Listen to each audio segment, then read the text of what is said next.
mga master, welcome back again to our channel. Panibagong araw, panibagong kabanata na naman ang pagsamasamayin natin ngayong araw na ito. At kung bago ka sa ating channel, pag-click ang subscribe button and hit the notification bell para update kayo sa ating mga susunod na videos. So mga master, bago natin simulan ang ating kabanata ngayong araw na ito, huwag po sana natin skip yung ads mga master, no, dahil malaking bagay na po yan sa ating munting channel. So simulan na natin kabanata ngayong araw na ito. Let's go! Kabanata 10:11 hanggang 10:20.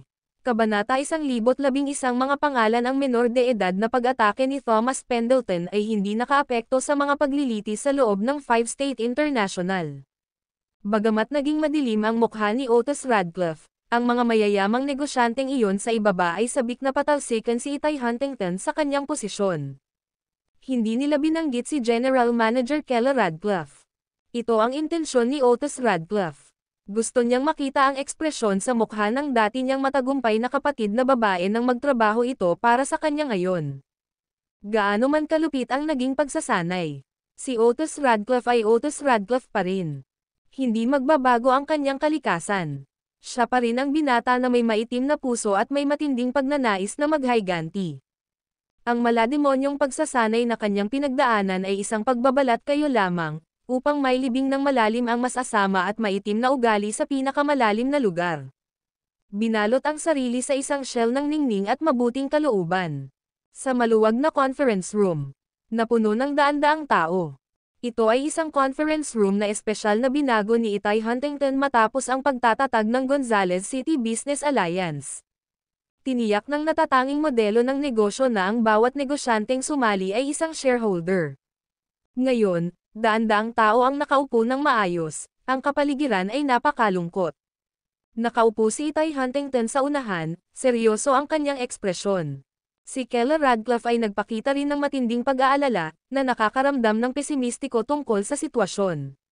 Si Julius Reed lamang ang tila walang pakialam, nakaupo sa kanyang upuan at nakikipag-usap kay Terry Moore kung magtatayo o hindi ng isang kumpanya sa Africa. Sa dami ng tao, casual na nag-cross-leg si Otis Radcliffe, naghihintay sa paglalahad ng drama. Tagapangulo Huntington, si Barrett Lake, isang mag-aalahas mula sa Gonzales City, ang unang nagsalita, na sinira ang kalmado sa conference room. Ngayon na ang mga bagay ay dumating sa ganito, lahat ay malinaw tungkol sa sitwasyon. Ako ay isang prangka na tao at gustong diretso sa punto. Tumayo si Barrett Lake, tumingin sa paligid, at nagsabi, lahat ng nandito ngayon ay nandito dahil gusto nilang si Otis Radcliffe, ang ating Presidente Radcliffe, ang maupo sa upuan ng chairman. Bumoto tayo ngayon at tingnan kung ano ang iniisip ng lahat. With that, itinaas niya ang isang kamay niya. Whoosh! Daan-daang tao ang sabay-sabay na nagtaas ng kanilang mga kamay. Maliban kay Julius Reed at sa grupo niya, ang hindi nagtaas ng kamay ay si Otis Radcliffe. Sa unang pagtatatag ng alyansa sa negosyo, lahat tayo ay sumang-ayon na kung sino ang may kakayahan ay dapat manguna. Si Barrett Lake, na nakatingin sa puno ng nakataas na mga kamay, medyo nakasimangot na nagsabi, Miss Huntington, maghiwalay tayo ng maayos nang hindi naghihiwalay ang isa't isa. Ang popular na pinagkasunduan ay napakalaki, ang momentum ay hindi mapigilan. Sige, nakangiting nagsalita si Itay Huntington, I respect everyone's wishes. Simula bukas, magbibitiw na ako sa aking tungkulin bilang chairman ng Business Alliance at ibibigay ito sa Euro Broken Bar. Otis Radcliffe, Presidente Radcliffe. Mariing sinabi ni Barrett Lake. Ibigay mo kay Mr. Otis Radcliffe. Kahit na medyo wala siyang magawa, ngayon ay talagang walang ibang pagpipilian si Itay Huntington. Hindi nagpakita si Ovidio Cook. Ang dating Wilson Group ay hindi rin kumikilos. Paano siya lalaban ng mag-isa? Hey, si Miss Huntington ay nagpapakita ng dakilang karunungan, sa kabila ng pagiging babae, mas malawak ang pag-iisip kaysa sa mga lalaki. Nilinggan ni Barrett Lake si Otis Radcliffe at nagmamadaling sinenyasan ang lahat na magpalakpakan, ibigay natin kay Mr. Otis Radcliffe, ang bagong chairman ng Gonzales City Business Alliance, ang pinakamainit at pinakamalakas na palakpakan. Naniniwala ako kay Mr. Tiyak na dadalhin tayo ni Otis Radcliffe sa isang mas maluwalhati at mas maliwanag na hinaharap. Dumadagandong ang palakpakan. Nagpatuloy ito ng mahabang panahon. Pumalakpak ng malakas si Barrett Lake, halos manhid ang mga kamay. Noon lang dahan-daang tumayo si Otis Radcliffe, itinaas ang kanyang kamay bilang senyales na tumahimik. Pero bago pa siya makapagsalita, biglang nagtanong si Julius Reed, napansin ko si Mr. Hindi lang ngayon nagtaas ng kamay si Otis Radcliffe, ibig sabihin hindi siya interesado sa posisyong ito. Ngayon lang, nasaksihan ang mga taktika ni Terry Moore, walang sino man sa eksena ang agad na nagsalita. Sa halip, gusto nilang makita kung paano tutugan si Otis Radcliffe. Truth be told, ayoko ngang umupo sa ganoong posisyon. Ngunit itinaas ako ng lahat, gaya ng nakita mo. Ngumiti si Otis Radcliffe at iwinagayway ang kanyang kamay, bumulalas ng may kasiyahan, kailangan ko lang maupo at pamunuan ang mga tao ng Gonzales City tungo sa kaunlaran at lakas. Minsan, sa pakikibaka sa Radcliffe Group, siya ay kaiyahiyang pinalayas. Ngayon, matagumpay siyang nakabalik, na direktang kinuha ang pinakaaasam na upuan sa Gonzales City. Nakakatuwa, sa sandaling ito, tunay na naramdaman ni Otis Radcliffe na para siyang nakasakay sa mataas, kasing bilis ng isang kabayo, na nakikita ang lahat ng mga bulaklak ng Tianggan sa isang araw. Marahil, ito ang hitsura ng tagumpay. Dahil ayaw mong gawin ito, hindi mo na kailangang mag-alala. Ngayon, bainvito ko ang iyong kandidatura. Ang posisyon ng chairman ay kay Itay Huntington pa rin. Itinuro ni Julius Reed si Otis Radcliffe, nakangiting nagsasalita. Anong awtoridad ang mayroon ka para i-veto? Ang Barrett Lake ang unang tumayo, hinampas ang mesa at umuungal, sumasang-ayon ang mga amo ng buong alyansa kay Mr. Si Radcliffe ang pumalit. May-ari ka ba ng isang kumpanya? May pera ka ba? Anong karapatan mong maglabas ng malalaking salita dito? Eksakto. Sa tingin mo ba parang dati lang? Maging ang Radcliffe Group ay kay Mr. Radcliffe, wala kang karapatang maupo dito. Isang buffoon lang, nananabik ng atensyon. Sinimangutan siya ng mga negosyante. Kung nakilala ni Itay Huntington kung saan siya nakatayo, maaari pa rin siyang umalis ng may dignidad. Pero ngayon, pinahiya lang ni Julius Reed ang sarili niya. Tiningnan siya ng mga ito ng masama. Bro-in-law, nakikita mo. Ibinuka ni Otis Radcliffe ang kanyang mga kamay, puno ng pagmamayabang ang kanyang tono. Gusto niya talagang tanungin si Julius Reed, ano ang pakiramdam nito? Sa pagmamasid sa galit at nahihiyang ekspresyon ng kanyang bayaw, nakaramdam ng tuwa si Otis Radcliffe. Ganito, itinuro ni Julius Reed ang Barrett Lake, bibigyan kita ng pagkakataong ayusin ang iyong mga salita. Ngayon, tingnan mo at tingnan kung nagmamay-ari talaga ako ng anumang kumpanya. Sa lahat ng iyon, nanatili siyang nakangiti. Haha, sige. Titingnan ko lang. Buong pagmamalaking inilabas ni Barrett Lake ang kanyang business phone at marahan itong binuksan. Pagkatapos ay binuksan niya ang corporate directory at inilagay ang pangalan ni Julius Reed. Kung ang isang tao ay may kakayahan ay makikita sa kanilang pangalan. Hindi masyadong maganda ang network ng conference room, sinimulan ng Barrett Lake na hamakin si Julius Reed habang hinihintay niya ang mga resulta ng paghahanap. Malamang na makatwiran ang mga pamamaraan ng ating mga ninuno sa panghuhula. Tingnan mo ang pangalan ko, Barrett Lake. Puno ng swerte, parang mayamang tao kaagad. Mr. Tama ang Lake. Nagsimulang mag-echo ang mga tao sa opisina. Tingnan mo ang ating Presidente Radcliffe, Otis Radcliffe. Anong magandang pangalan? Sa 5 elemento, ang Radcliffe ay nagsasangkot ng tubig, at pagkatapos ay mayroong timog. Noong sinaunang panahon, ang mga emperador ay nakaupo ng nakaharap sa timog. Ito ay nagpapahiwatig na ang ating Presidente Radcliffe, sa isang lugar na may tubig, ay parang isang emperador. Maginhawa, ang Gonzales City ay nasa tabi ng dagat. Kaya, ang pagiging chairman ni Pangulong Radcliffe ay tadhana. Nang matapos ang Barrett Lake, napuno ng palakpakan ang conference room. Ngayon tingnan mo, bahagyang bumantong hininga siya, Julius Reed, grabing pangalan. Kung sino man ang nagpangalan sa iyo ay napakamangmang at walang pinag-aralan. Gamit ang isang numero bilang pangalan, at itong 12, literal na naglalaman ito ng isang lupa, ay nagpapahiwatig na ikaw ay isang lumang bumpkin. Sa katunayan, ang iyong pangalan ay ganap na nababagay sa iyo. Kumikita ng kaunting maswerteng pera, kumilos ka tulad ng isang upstart, kahit na may suot na 2 Rolex. Ngunit sa susunod na sandali, tinitigan niya ang impormasyon sa screen, ang kanyang mukha ay lubhang nagbago. N-on ko, S Omicron. Gayunpaman, ang parehong pangalan, kung ilalagay sa iba't ibang tao, ay may ibang kahulugan. Napaawang ang bibig ni Barrett Lake na hindi mapigilan, gumalaw ang kanyang lalamunan, tulad ng ating Boss Reed, bagamat pinangalan ng 12, ito ay simple.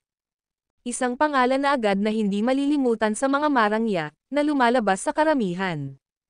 Bukod dito, itong 12, kapag pinagsama, ay kumakatawan sa Harry.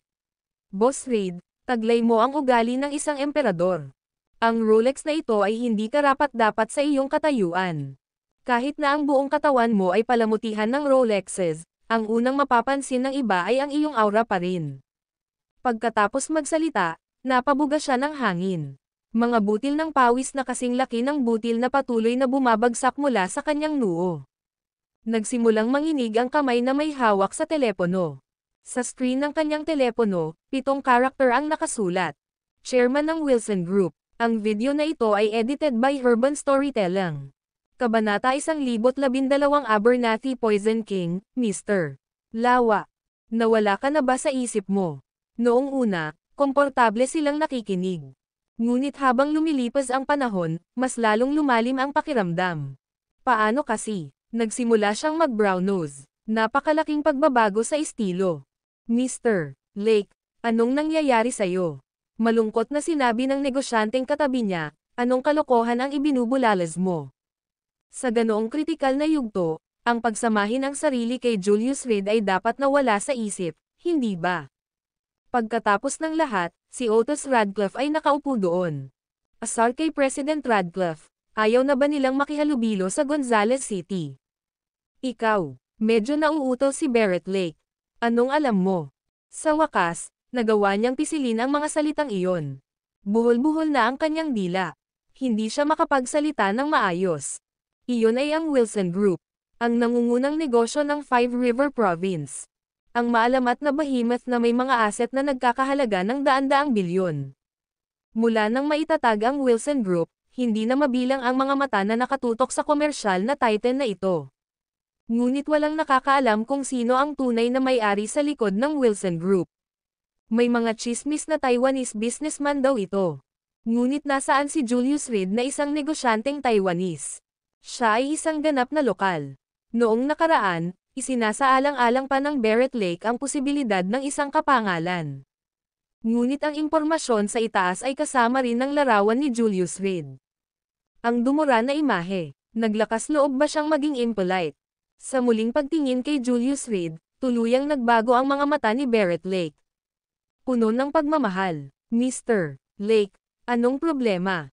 May nagtanong ng malakas, kilalang-kilala nila ang Barrett Lake. Kung saan mayroong gatas, mayroong isang ina. Inagaw ng isang negosyante ang kanyang telepono, at agad na nanlaki ang kanilang mga mata.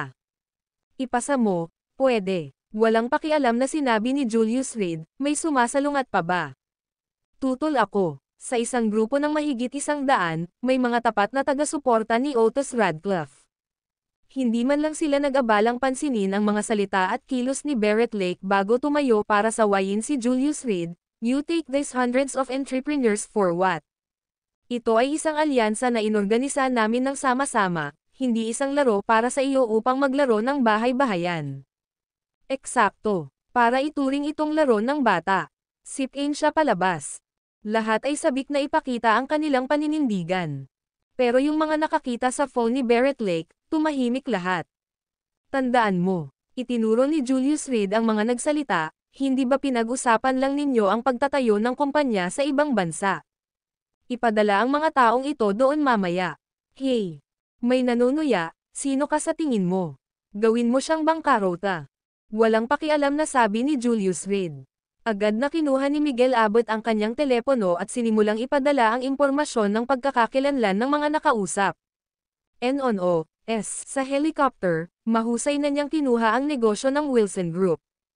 Ang pagkakaroon ng dating chairman ng Moonlight Group, hindi naging mahirap para kay Miguel Abbott ang paglilingkod bilang isang miyembro ng Board of Directors ng Wilson Group. Nahawakan na, dapat tumagal ng ilang minuto. Tumango si Miguel Abet. Kahit sino pang sumasalungat, tumayo ka na. Mayabang na sabi ni Julius Reed. Hindi niya kailangang gawin ito, dahil likas siyang mababa ang profile. Ngunit para hanapin si Otis Radcliffe ng mag-isa ang mga taong The North Sea, ngayon ay dapat niyang sampilan ng husto ang mukha ni Otis Radcliffe. Hit kung saan masakit, saka lamang kikilos ang North Sea. Noon lang niya nalaman ang totoong intensyon ng The North Sea. Mula nang dumating sa Gonzales City mula sa pamilyang Roosevelt, si Julius Reed ay nag-iisip kung ano ang napakahalaga na kailangan nilang pakilyusan ang gayong mga puwersa. Noong una, akala niya ay ang Divine Dragon Tripod. Pero ngayon, parang malabong mangyari. Ang Divine Dragon Tripod ay isang trinket lamang, ngunit malinaw na ang North Sea at ang Thunder Peak Hall ay naglalayon sa Gonzales City. Nais nilang kontrolin ang Gonzales City upang makamit ang kanilang lihim na motibo. Habang tumatagal, mas nag-aalala si Julius Reed. Ano ang maaaring maging napakahalaga upang magbayad ang parehong partido ng ganoon kataas na presyo? Nagkaroon siya ng malabong pakiramdam na ang isyong ito ay may kaugnayan sa kanyang unang pag-aayos sa Gonzales City. Ang oras ay tumatakbo, bawat segundo, bawat minuto. Sunod-sunod na tumunog ang mga telepono ng mga negosyanteng naruroon. Ano? Hindi ka na magsusuplay sa akin. Bakit? Hindi ba tayo pumirma ng kontrata? Breach of contract. Paanong isang paglabag iyon? Ang mga kanina lang mayabang ay nanlulumo na. Namumula ang mga mukha nila. Malayo sa Five River Province, sa punong tanggapan ng Wilson Tower.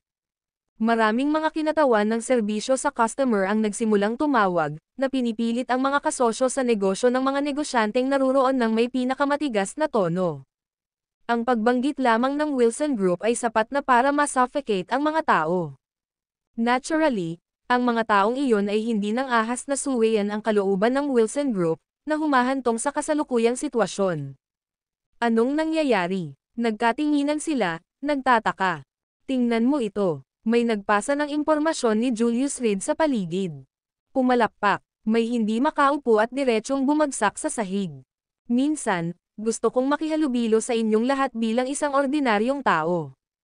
Pero nalaman ko na hindi ako nababagay sa lahat ng nandito. Kaya ngayon, ilalagay ko ang aking mga card sa mesa. Ipinatong ni Julius Reed ang kanyang mga kamay sa mesa, tinapik ito ng kanyang gitnang daliri. Ako ang pinakamayamang tao. Ang pinakamayamang tao sa Five River Province. Nagsinungaling siya. Ang 10,000 Mountain Alliance ay nagtataglay ng hindi mabilang na kayamanan, ang tawagin siyang pinakamayamang tao sa mundo ay hindi isang pagmamalabas. Ngunit si Julius Reed ay mahinhin. Kung tutuusin, ang saya ng mayayaman ay ganito lang, payak, walang palamuti, at mapurol. Mr. Reed, si Mr. Reed, nag-iba bigla ang atmosphere. Ang mga negosyanteng naruroon, isa-isa, ay lubhang magalang. Nang magsalita ay hindi sila naglakas loob na tumingin ng diretso kay Julius Reed. Anong nangyayari? Inagaw ni Otis Radcliffe ang telepono ni Barrett Lake mula sa kanyang mga kamay, nanlaki ang kanyang mga mata sa gulat. Imposible. Julius Reed, paano ka magiging? Ang pait. Napuno ng pait ang puso ni Otis Radcliffe.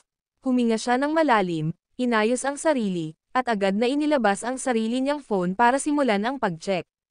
Ang resulta ay pareho. Hindi ito matanggap ni Otis Radcliffe. Ngayon, siya dapat ang mananalo. Pero Euro broken bar. Hindi ba ito tulad ng pagmamaneho ng isang Mercedes upang magpakitang gilas sa aking harapan, na nagkukunwaring hindi sinasadyang ibunyag ang iyong mga susi ng kotse, at kapag gusto mong magyabang, malalaman mo na nakapila ako ng 12-dosenang Ferrari na magkakasunod, na nagmamaneho sa kanila na parang tren.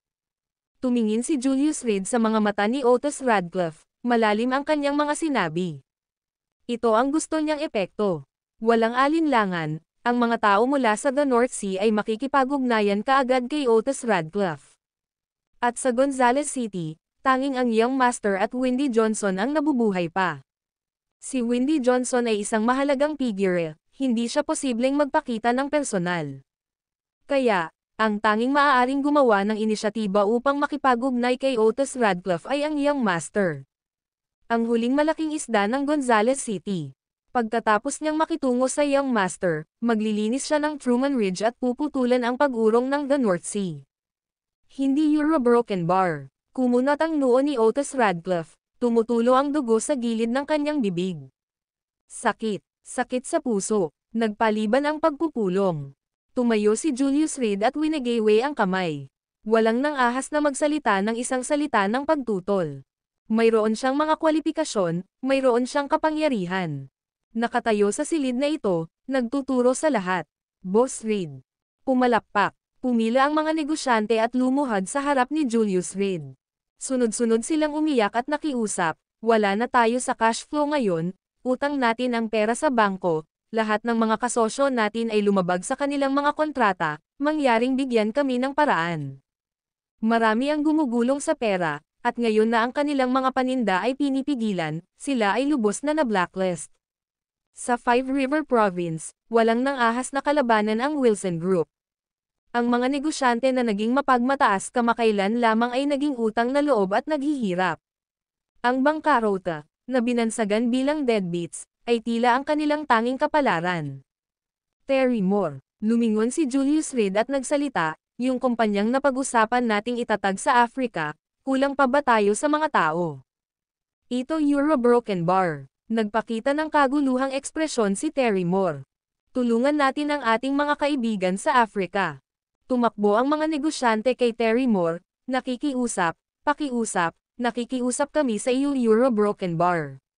Sige na, si Terry Moore ay nagkunwaring casual na sumulyap sa Rolex sa kanyang palso at tumango, nag-aatubili, ihahatid kita.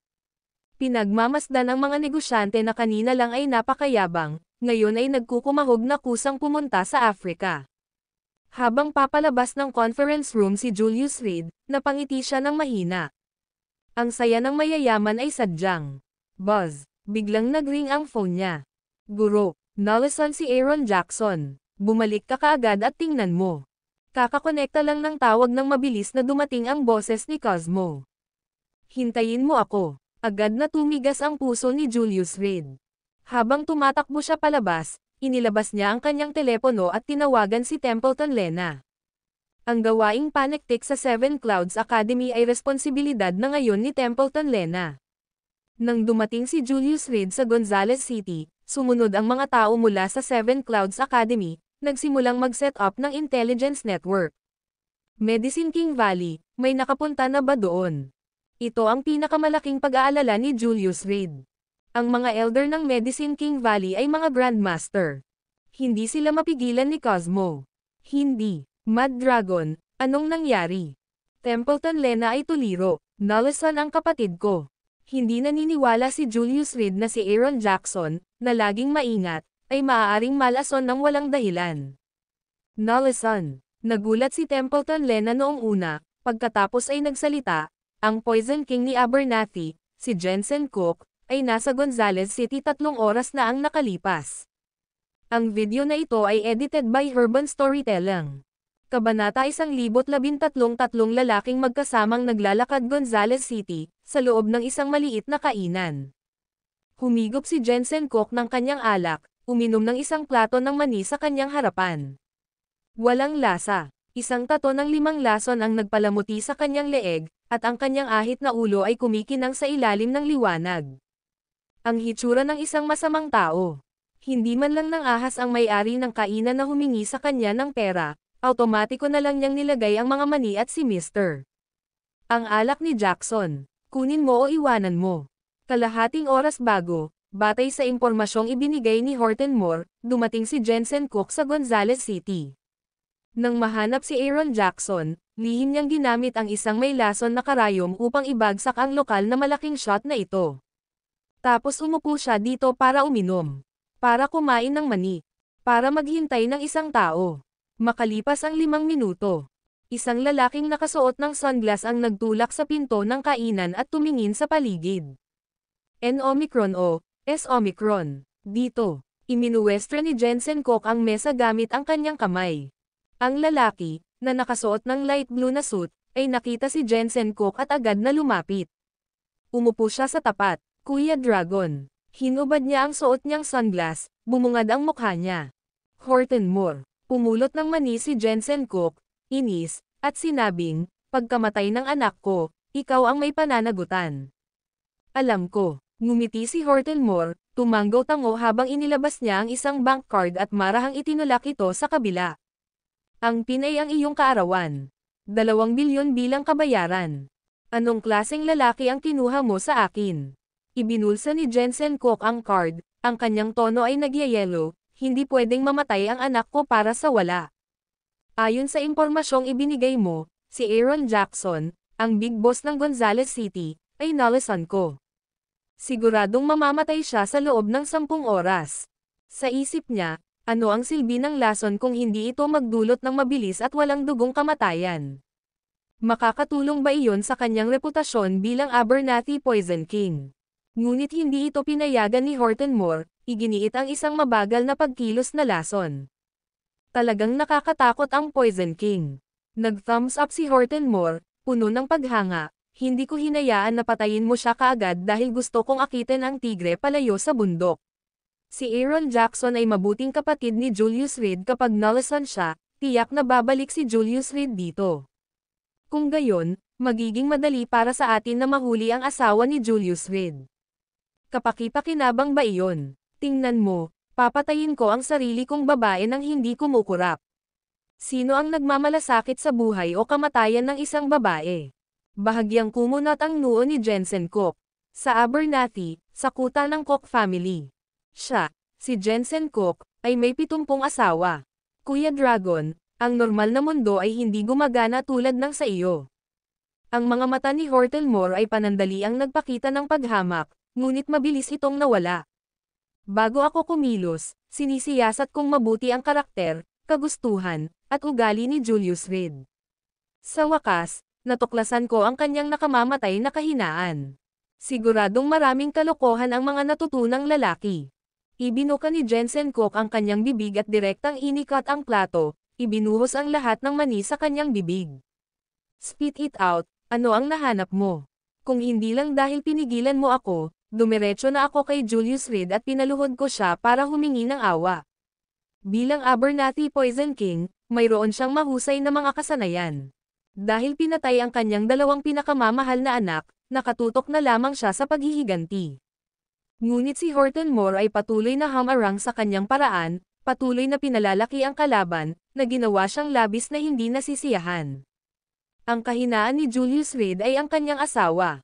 Bumulong si Horton-Moore, nang makitang malinaw ang baybayin, ang kanyang asawa ay hindi sanay sa anumang bagay, isang patay na timbang lamang. Ngunit ang bagay ay, si Julius Reed ay nagmamalasakit sa kanya. Ang nagbigay daan sa pagbangon ni Horton-Moore ay ang kanyang maselang etika sa trabaho at malakas na kasanayan sa pagsusuri. Mula nang makatakas sa kabisera, nag-aayos na siya ng mga tao na mag-imbestiga, halos mabaligtad ang buhay ni Julius Reed. Kaunting kalokohan. Sabihin mo lang kung ano ang dapat kong gawin. Halos maubusan na ng pasensya si Jensen Cook. Madali para sa kanya ang pagkuha ng buhay. Bakit ginagawa itong komplikado? Ngayon lang Euro Broken Bar. Sinulyapan ni Horton-Moore ang kanyang simpleng wristwatch at nagsimula, dapat nakatanggap na si Julius Reed ng balita tungkol sa pagkalason ni Aaron Jackson. Dadalhin kita, at isa pang kaibigan, para hulihin ang kanyang asawa. Kapag na-control na natin Euro Broken Bar. Bang! Bago pa siya makatapos, hinawakan ni Jensen Cook si Horton-Moore sa leeg at isinandal sa pader, may iba pa ba? Ano Euro Broken Bar? Isa pang kaibigan Euro Broken Bar. Namula ang mukha ni Horton-Moore, nahihirapang magsalita ng malinaw. Naglakas loob ka bang makipaglaro sa akin? Pinaikit ni Jensen Cook ang kanyang mga mata, ang kanyang aura ay nakamamatay, ginagamit ako. Kung hindi dahil sa pera, napatay na niya si Horton-Moore. Ang lalaki ay dinala ni Horton-Moore. At hindi pa niya nakita ang katawan ng kanyang anak. Ang sama ng loob na ito, hinding-hindi ito mabitawan ni Jensen Cook. Malaki ang 2 bilyon, ngunit hindi sapat para sa buhay ng kanyang 2 anak na lalaki. Sila ang mga kahalili na pinili ni Jensen Cook para sa hinaharap. Brother Dragon, ang lalaking ito ay may sama ng loob kay Julius Reed, at napakahusay niya. Iniisip ko na kung magtutulungan tayo, magiging mas secure ang mga bagay. Lalong lumambat ang boses ni Hortonmore hanggang sa halos mawala na ito. Nahihirapan siyang huminga. Isang malaking kamay ang mahigpit na pumipisil sa kanyang leeg. Dalhin mo ako sa kanya. Binitawan ni Jensen Kook ang pagkakahawak niya at malamig na sinabi, "You better not be lying to me. Kung hindi, gagawin kong mas masahol pa sa kamatayan ang buhay mo." Nang matapos siyang magsalita, biglang tumalon mula sa kanyang baywang ang isang ahas at kinagat ang braso ni Hortonmore. Kumalat agad sa buong katawan ni Hortonmore ang nakakatusok na sakit. Kasabay nito, ang sugat ay nakaramdam ng pamamanhid at kirot. Sobrang kakaiba. Ito ay kamandag ng ahas. Kung wala ang antidote sa loob ng 3 araw, parang patay ka na. Si Jensen Kook ay humihip ng mahina, at ang ahas ay dahan-daang umatras. "Tara na," sabi niya nang may masungit na mukha. "Sige, ihahatid na kita doon." Hingal na hingal si Hortonmore, sa wakas ay nakabawi mula sa halos nakakasakal na karanasan. Malapit na iyon. Makalipas ang ilang segundo, at maaaring patay na siya. Bago umalis, nag-iwan si Hortonmore ng $100 sa mesa.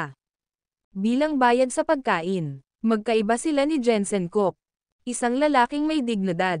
Paglabas ng restaurant, marahang hinawakan ni Jensen Kook ang kanyang kalbo na ulo.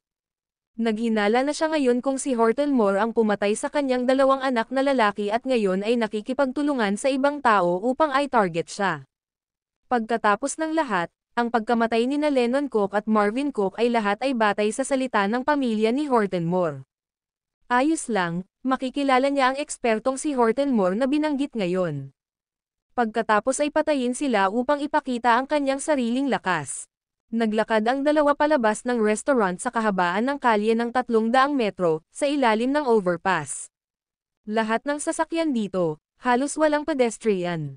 Nasaan ang tao? Malungkot na sigaw ni Jensen Kook. Madilim ang paligid, at mahina ang ilaw. Ngunit walang ibang mga numero. "Mister, mainit, mangyaring lumabas at makipagkita sa amin." Sa lalong madaling panahon ay nagsalita si Hortonmore. Lumitaw ang ikatlong figure sa ilalim ng overpass, na dati ay mayroon lamang 2. Biglang sumulpat ang isang lalaking nakaitim na roba at nakaitim na balabal. Nang hindi gumagawa ng tunog. Kasabay nito, may nakasabit ding longsword sa baywang ang lalaki. "Mainit si Nathaniel, Mr. Mainit." Ipinakilala ni Hortonmore, ito si Jensen Kook, na kilala bilang Poison King of Abernathy, ang Panginoon ng Kook family. Matapos makatakas mula sa kabisera, tumawag siya upang ayusin ang investigasyon kay Julius Reed nang marinig siya ni Nathaniel Worm na bumaba mula sa Mountain of Living. Sa pamamagitan ng isang longsword sa kanyang leeg, si Hortonmore ay agad na naging kampan ni Nathaniel Worm. Pagkatapos, nakipag-ugnayan sila kay Jensen Kook para magsama-sama sa Gonzales City. "Natutuwa akong makilala ka." Matapos maingat na sukatin siya, malumanay na naglakad si Jensen Kook at naglahad ng kamay, "Ikinagagalak kong makilala ka." Nang matapos siyang magsalita, sumilay ang malamig na kinang sa kanyang mga mata. Whoosh! Parang kidlat ang itim na ahas mula sa kanyang baywang. Kahit na ang pinakamabilis na reflexes ay hindi makaiwas sa oras. Isang kurba ang nabuo sa sulok ng bibig ni Jensen Kook.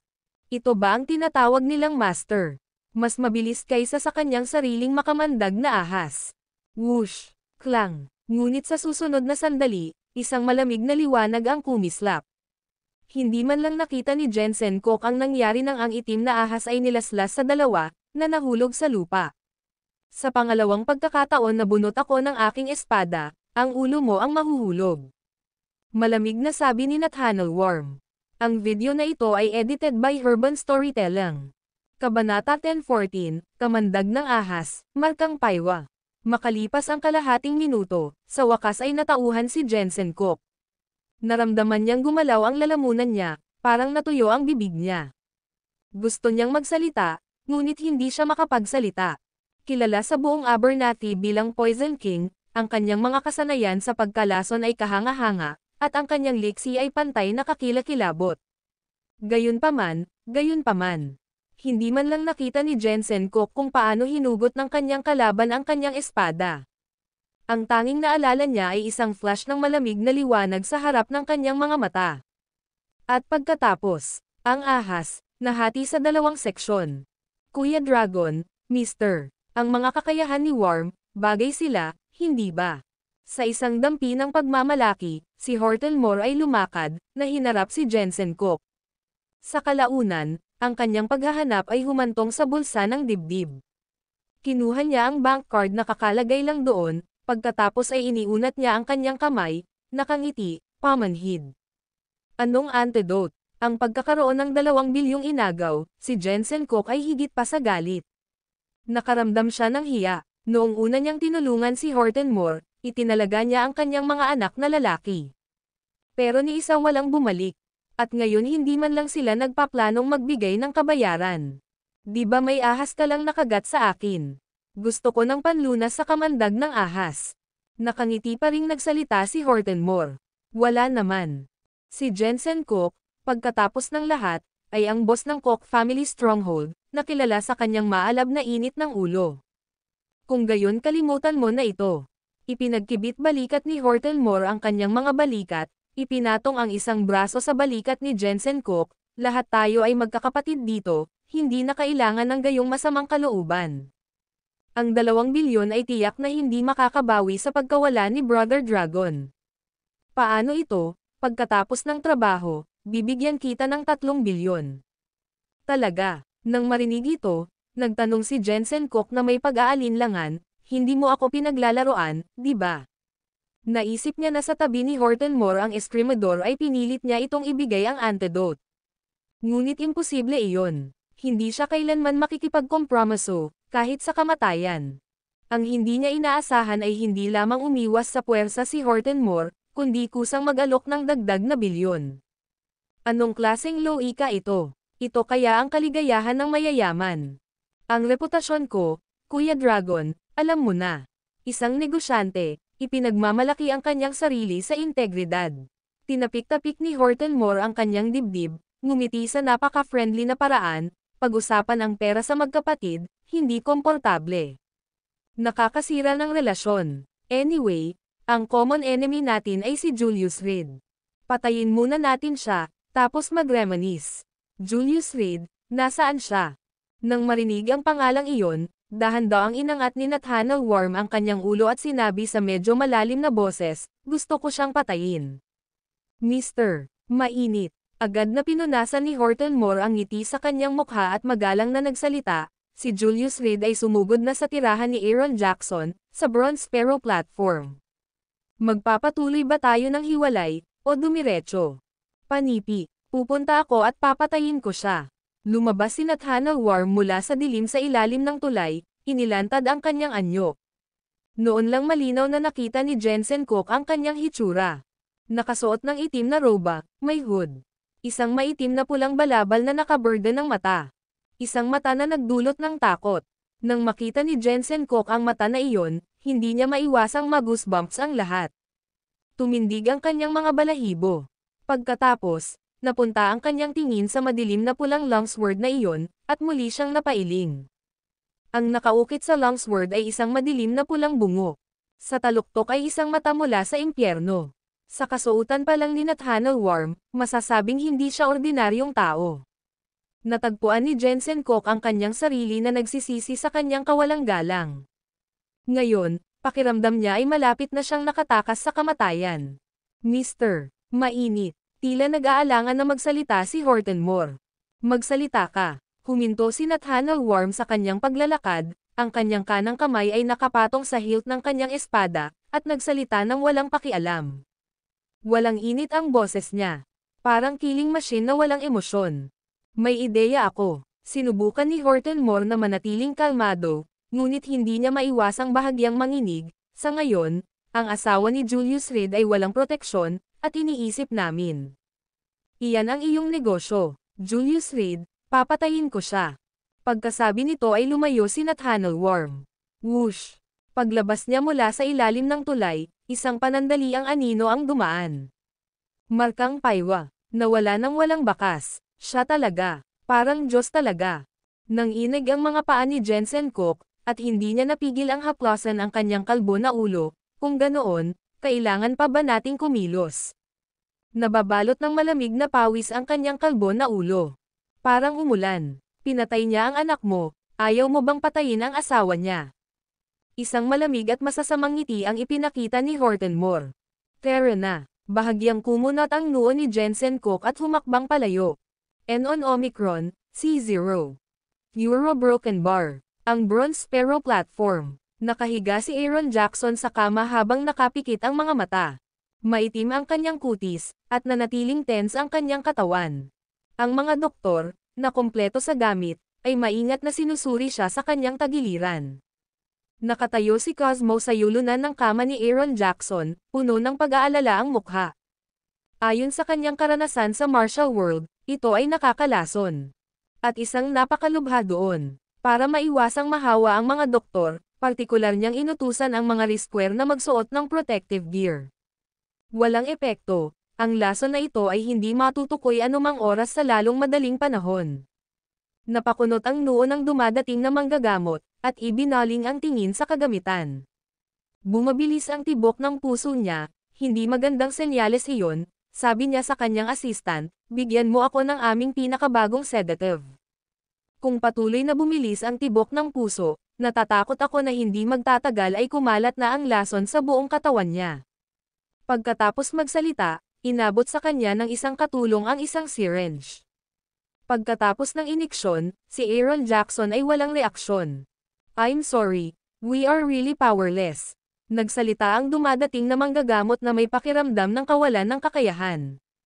Talagang ayaw niyang sabihin. Ang pakiramdam ng pagmasdan ang buhay ng isang pasyente ay nawala habang walang kapangyarihan na tumulong, ay masyadong nakababahala.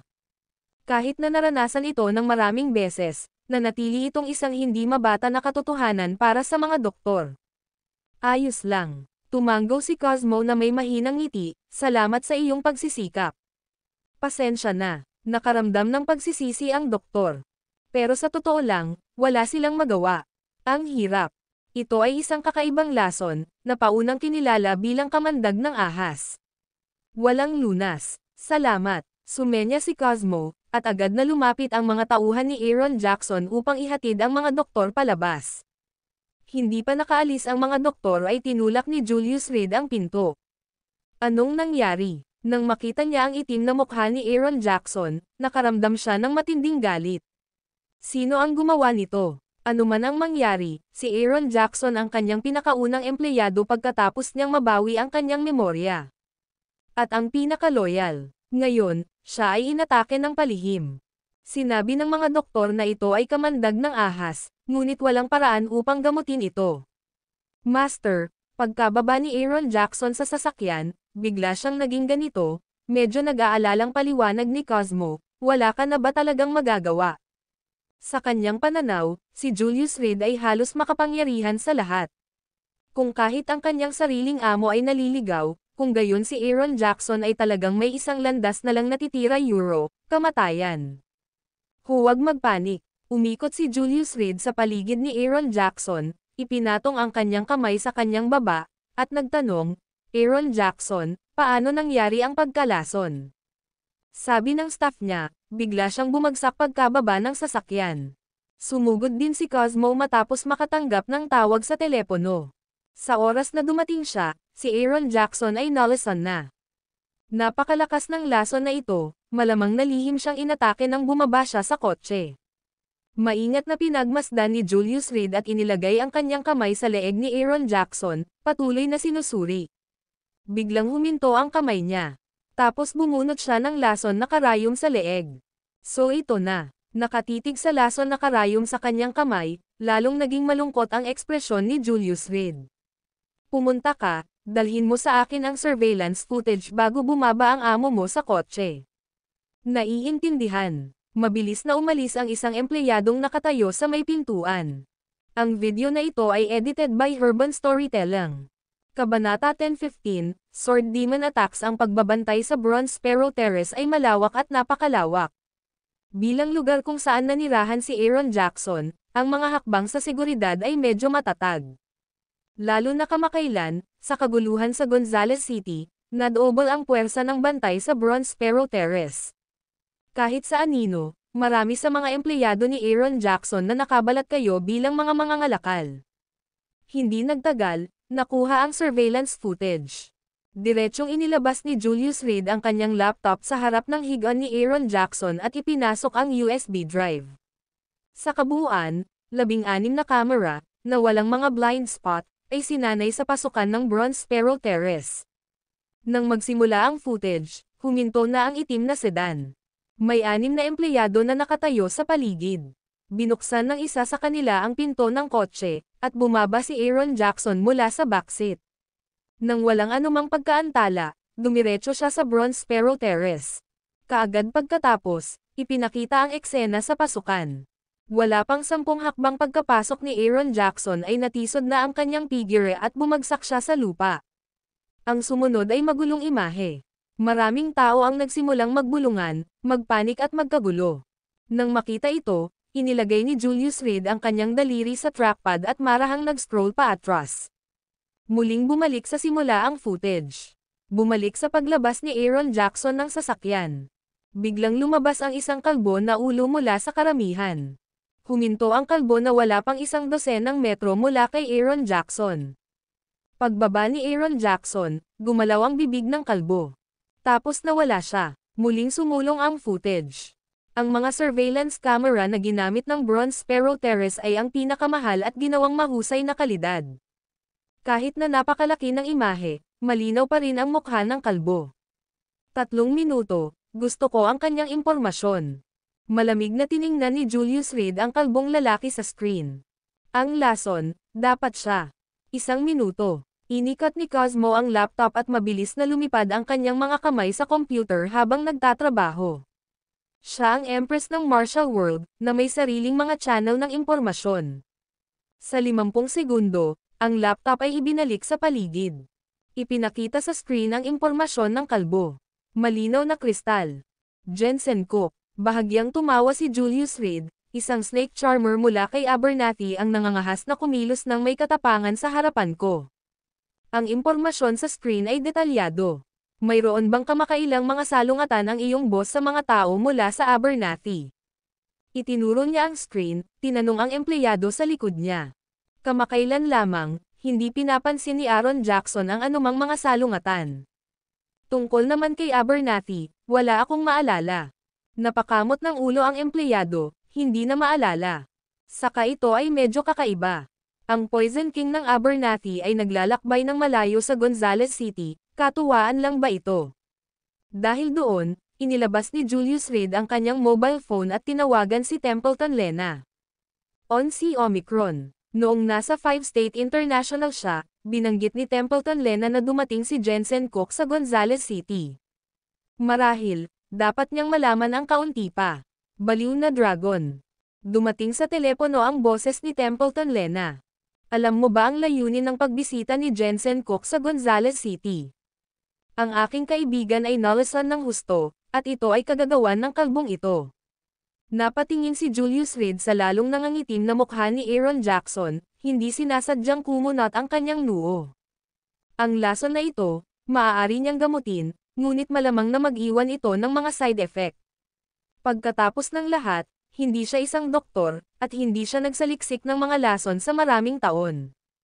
Ayaw niyang ipagsapalaran ito maliban kung talagang kinakailangan. Kung siya ay nabigo, Mad Dragon, hindi mo ba alam na dumating siya para patayin ka? Sa kabilang dulo ng tawag, malinaw na nagulat si Templeton Lena. Patayin mo ako. Bakit ko malalaman iyon? Parehong natigilan si Julius Reed. Pinatay mo ang kanyang 2 anak at hindi mo ito kinikilala. Templeton Lena ay medyo tuliro. Lennon Cook, Marvin Cook. Nagulat si Julius Reed. Oo, hindi mo ba alam? Templeton Lena ay nakaramdam ng pananakit ng ulo. Naisip niya na kapag narinig ang pangalang Jensen Cook, mahulaan ng Mad Dragon ang intensyon ng iba. Paano ko malalaman iyon? Nena si Julius Reed, nasaan siya? Kailangan kong makuha ang antidote. Ang lason sa Aaron Jackson, tanging si Jensen Cook lang ang makakapagpagaling. Ang nagtali ng kampana ay dapat na kumalas nito. Ang Poison King ng Abernathy ay talagang may ilang mga panlilinlang sa kanyang manggas. Kahit papaano ang lason na ito ay magdudulot ng pag-aalinlangan kay Julius Reed. Sinusundan niya si Horton Moore sa 5-state international para agawin ang babae. Habang nagsasalita si Templeton Lena, Ipinaliwanag niya, na pangunahan na ng Venasipine ang mga tao, kaya hindi ko kayo naabisuhan. Inakit ang tigre palayo sa bundok. Biglang napagtanto ni Julius Reed na niloko siya. Hindi, dahil sa tabi mo, may mas matindi pang kalaban. Templeton, biglang nagsalita si Lena. Bakit ngayon mo lang sinabi? Hindi naintindihan ni Julius Reed ang ginagawa ni Templeton. Lena. Kasi ngayon ko lang nakita.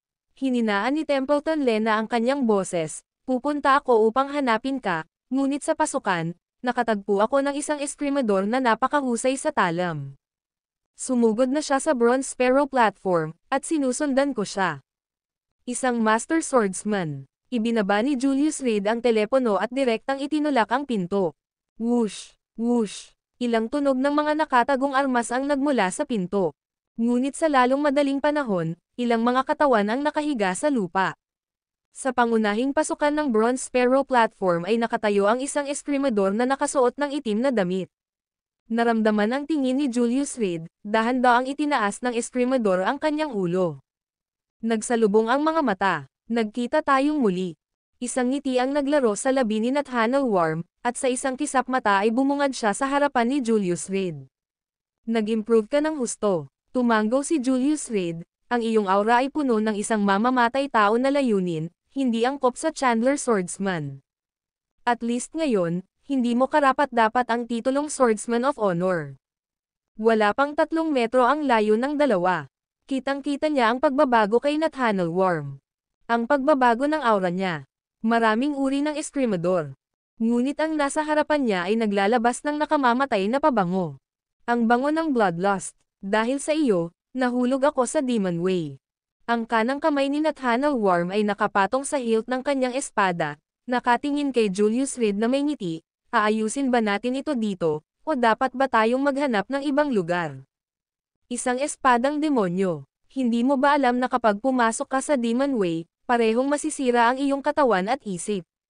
Si Julius Reed, na nakahawak sa kanyang likod, ay tumingin kay Nathaniel Worm. Mula noong sinaunang panahon, ang mga taong naglalakad sa Demon Way ay nahaharap sa kakilakilabot na mga wakas.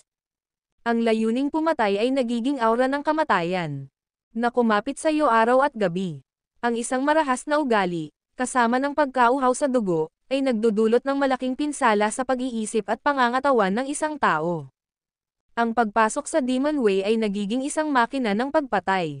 Ang mabuhay ay pumatay. Kung ito ay magpapatuloy, sa huli, ang isa ay nagiging baliw.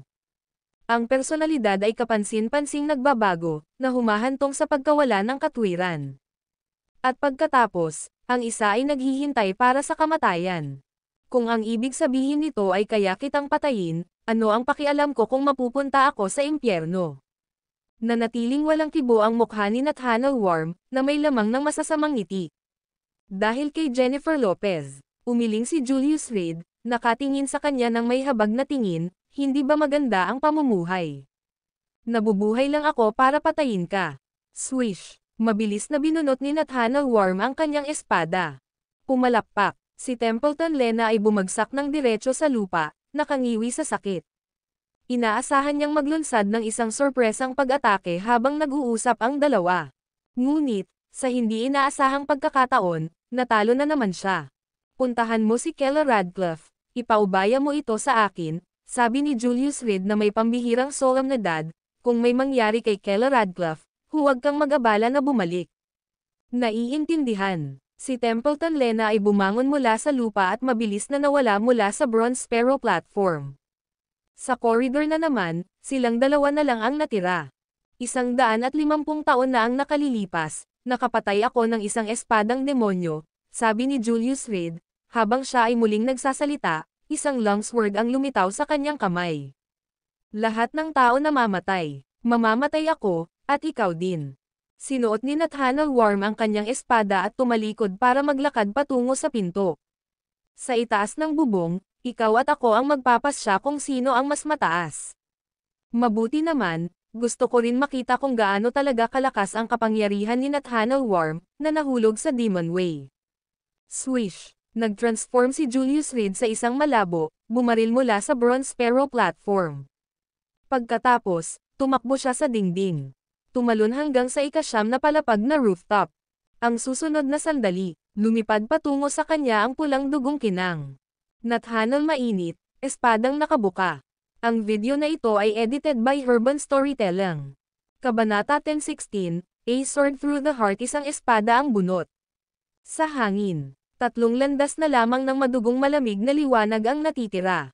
Tila ang bawat welga ni Nathaniel Worm ay nagdadala ng matinding puot. Hindi ang kanyang sariling galit, ngunit ang mga espiritong iyon na minsang namatay sa ilalim ng kanyang espada.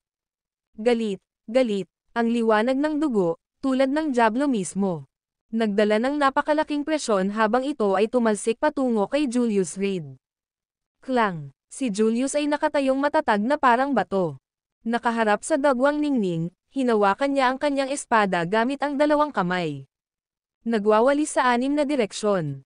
Ang gininto ang liwanag ay bumangga sa madugong liwanag, dahilan upang ang hangin mismo ay tila baluktot. Amoy dugo ang rooftop. Ang espadang ito ay puno ng layuning pumatay. Si Julius, hawak ang longsword ng Great Cyclone Knight sa isang kamay, ay bahagyang nagsalita.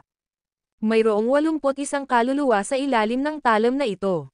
Hinaplos ni Nathaniel Worm ang talom ng buong pagmamahal, na nagsasabing, ang mga espiritong ito ay pawang mga kilalang espada. N-Omicron G, S-Omicron. Bago sila mamatay, napuno sila ng ayaw at galit, at takot. Ang huling espiritu ay ang aking Panginoon, si Sage Kangya. Ang pagtataksil sa amo at mga ninuno ay, sa lahat ng dako, hinahatulan. Gayunpaman, nang ang mga salitang ito ay nagmula sa bibig ni Nathaniel Worm, walang bakas ng pagsisisi. Kapag ang isa ay pumasok sa Demon Way, walang puwang para sa pedantry. Kaninong espada ang mas mabilis, ang taong iyon ay ang hari. Nakalimutan kong sabihin sa'yo, bahagyang inangat niya ang kanyang ulo, ang mga sulok ng kanyang bibig ay nakakunot pataas, ang tailback na ito ay tinatawag na Monty. Whoosh! Ang susunod na sandali. Isang langit na puno ng mga anino ng dugo. Si Nathaniel Worm ay nag-conjured ng hindi mabilang na mga multo ng kanyang sarili, na nakapalibot kay Julius Reed. Mali at totoo, totoo at mali. Imposibleng makilala, kung aling figure ang tunay na Nathaniel Worm. Lalong bumigat ang baho ng dugo. Hindi napigilan ni Julius na takpan ang kanyang ilong gamit ang kanyang kamay, unti-unting pamipikit ang kanyang mga mata. Ang isip ay lumilikha ng kaharian. Hindi niya kailangang gamitin ang kanyang mga mata upang makakita, ang mga ilusyon ng kalaban ay naging walang silbi.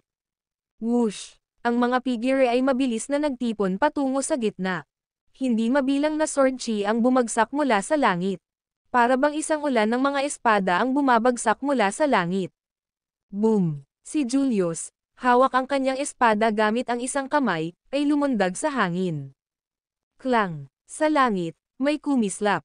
Nabasag ng malaking butas ang kinatatayuan niya kanina. Nakalabas ang loob ng gusali. Para naman kay Nathaniel Worm, lumuhad ang isang tuhod niya sa lupa. Dahan-dahan niyang inangat ang ulo para tingnan ang mga mata ni Julius. Ang huling espada. Pagkasalita, hinawakan niya ang kanyang espada gamit ang 2 kamay. Nagbabago sa isang talom ng hangin. Nagmamadali sa hangin. Binuksan ni Julius ang kanyang kanang kamay, at ang longsword ng Great Cyclone Knight ay nagsimulang umikot ng mabilis. Pabilis ng pabilis ang bilis. Malinaw na hindi nakatali sa anumang bagay, ngunit ang longsword ng Great Cyclone Knight ay kumapit ng mahigpit sa palad ni Julius, na naging isang buhawi. Ang bilis umabot sa rurok. Pumunta ka. Boom! Malakas na tinulak ni Julius gamit ang kanang kamay niya. Ang longsword of the Great Cyclone Knight ay bumangga sa talom ng hangin, nagbuga ng nakakabinging boom. Ang apoy ay bumaril patungo sa langit. Nagsagupaan ang 2 divine sword, na nagpasiklab ng nakakasilaw na mga paputok. At si Nathaniel Worm, nanlamig ang kanyang anyo. Isang pambihirang flash ng pagkabigla ang bumungad sa kanyang mga mata. Ngunit hindi siya outrez. Ang kulay dugo na Monty, ay dumaikit ng mahigpit sa longsword ng Great Cyclone Knight. Bilang karayom laban sa trigo. Sa dulo ng espada, napunit na ang hangin. Tumaas ng tumaas ang temperatura. Sinabi ko na sayo, hindi mo dapat ako hinanap. Hinigpitan ng kanang kamay ni Julius ang hawak, mahigpit na hinawakan ang longsword of the Great Cyclone Knight sa kanyang kamay. Boom! Dahil sa malakas na impact, Napaatras si Nathaniel Worm ng isang hakbang. Ang gintong kinang ay bumagsak mula sa langit. Klang! Ang unang strike. Itinaas ni Nathaniel Worm ang kanyang espada upang harangin, huminto ang kanyang figure. Sa sulok ng kanyang bibig, isang patak ng dugo ang lumabas. Klang! Ang pangalawang welga. Si Julius ay gumuhit ng bilog sa hangin na may gininto ang kinang sa kanyang kamay, na malakas na bumagsak. Thud! Thud! Thud! Napaatras si Nathaniel Worm ng 3 hakbang, ang kanyang mukha ay nakamamatay na mapatla. Magpatuloy. Walang ekspresyong tumingin sa kanya si Julius, hakbang-hakbang na papalapit. Ang pagbabayad ng kaunting tuition ay hindi isang kawalan. Pagkatapos magsalita, ang kanyang figure darted forward. Ang ikatlong welga ay lumabas. Sa ilalim ng sikat ng araw, ang longsword ni Julius Reed ay pumailanglang na parang gintong dragon na umuusbong mula sa tubig, isang bahaghari na tumatagos sa maghapon. Isang pakiramdam ng panganib ang sumugod sa kanya. Hindi pumayag, mabilis na umatras si Nathaniel Worm, ngunit nakabuka pa rin ang harapan ng kanyang damit. Ang pinakamataas na palapag ng 9 na palapag na gusali ay gumuho ng hindi na makilala. Alam ko, hindi mo na ibigay ang lahat, swordsman. Dapat mong tingnan ang bahagi ng isang tunay na swordsman. Tumayo si Julius Reed, tila naghihintay na kumilos si Nathaniel Worm. Dumaan ang simoy ng tagsibol, na naging sanhi ng pagkislap ng malakas ng balabal ni Nathaniel Worm. Parang mas malakas pa ngayon ang bango ng dugo. Ang langit na puno ng alikabok ay matagal nang nakakalat. Ang sirang rebar ay tumalsik palabas, na parang nananaghoy sa kamakailang labanan. 2 lalaki, 2 espada. Nakatayo sa ibabaw ng ika-9 na palapag ng Bronze Sparrow Terrace. Nakatitig sa isa't isa. Haha! Biglang nagpakawala ng malakas na tawa si Nathaniel Worm. Marahas niyang hinubad ang kanyang balabal at itinapon ito sa tabi, akala ko hindi na ito kailangan. Habang nagsasalita siya, parang nag-transform siya sa harap ng mga mata ni Julius Reed. Ang kanyang mga mata ay mabilis na naging pula ng dugo. Nagsimulang umikot ang maitim na usok sa kanyang katawan. Maging si Monty Reed ay hindi napigil ang magpalabas ng uhaw sa dugo, malungkot na sigaw. Ang mga bagay sa mundong ito ay hindi tulad ng iniisip mo. Kung sila, matagal na akong bumagsak, walang pakialam na sabi ni Julius Reed. Napakalakas mo, kakaunti ang kalaban sa mundong ito. Sa kasamaang palad, isa lang ako sa kanila. Hinawakan ni Julius Reed ang kanyang espada sa isang kamay at dahan-daang itinaas, ako ang bundok na hindi mo madadaanan sa buhay na ito. Kahit na lumiko ka sa Demon Way, kahit na ilabas mo ang iyong dugong kaluluwa. Sa harap ko, kamatayan pa rin ang kinalabasan. Gaya ng inaasahan, ang madilim na aura na umiikot sa paligid ni Nathaniel Worm ay ang kapangyarihan ng kaluluwa ng dugo na nagpakita pagkatapos mahulog sa Demon Way. Hindi na pula ang dugo ng sinapian. Kadiliman ang kanilang angkan. At ang halaga ng kanilang pag-aari. Kapag sinapian, hindi na siya makakabalik pa. Ang kanyang maitim na dugo ay iaalay sa pakikipaglaban. Mula sa sandaling iyon, wala na siyang emosyon, walang buhay. Maging ang kanyang pagiging tao ay unti-unting napapawi. Ang tanging natitira ay patayan. Sa isip niya, patayan lang. Si Nathaniel Worm, sa wakas, ay nagpakawala ng kanyang buong lakas. Eskrimador. Hindi kailanman sumusuko. Si Nathaniel Worm ay umungal habang siya, na nakabalot sa madilim na enerhiya, ay nagpakawala ng isang hampas. Walang anyo ang sword intent.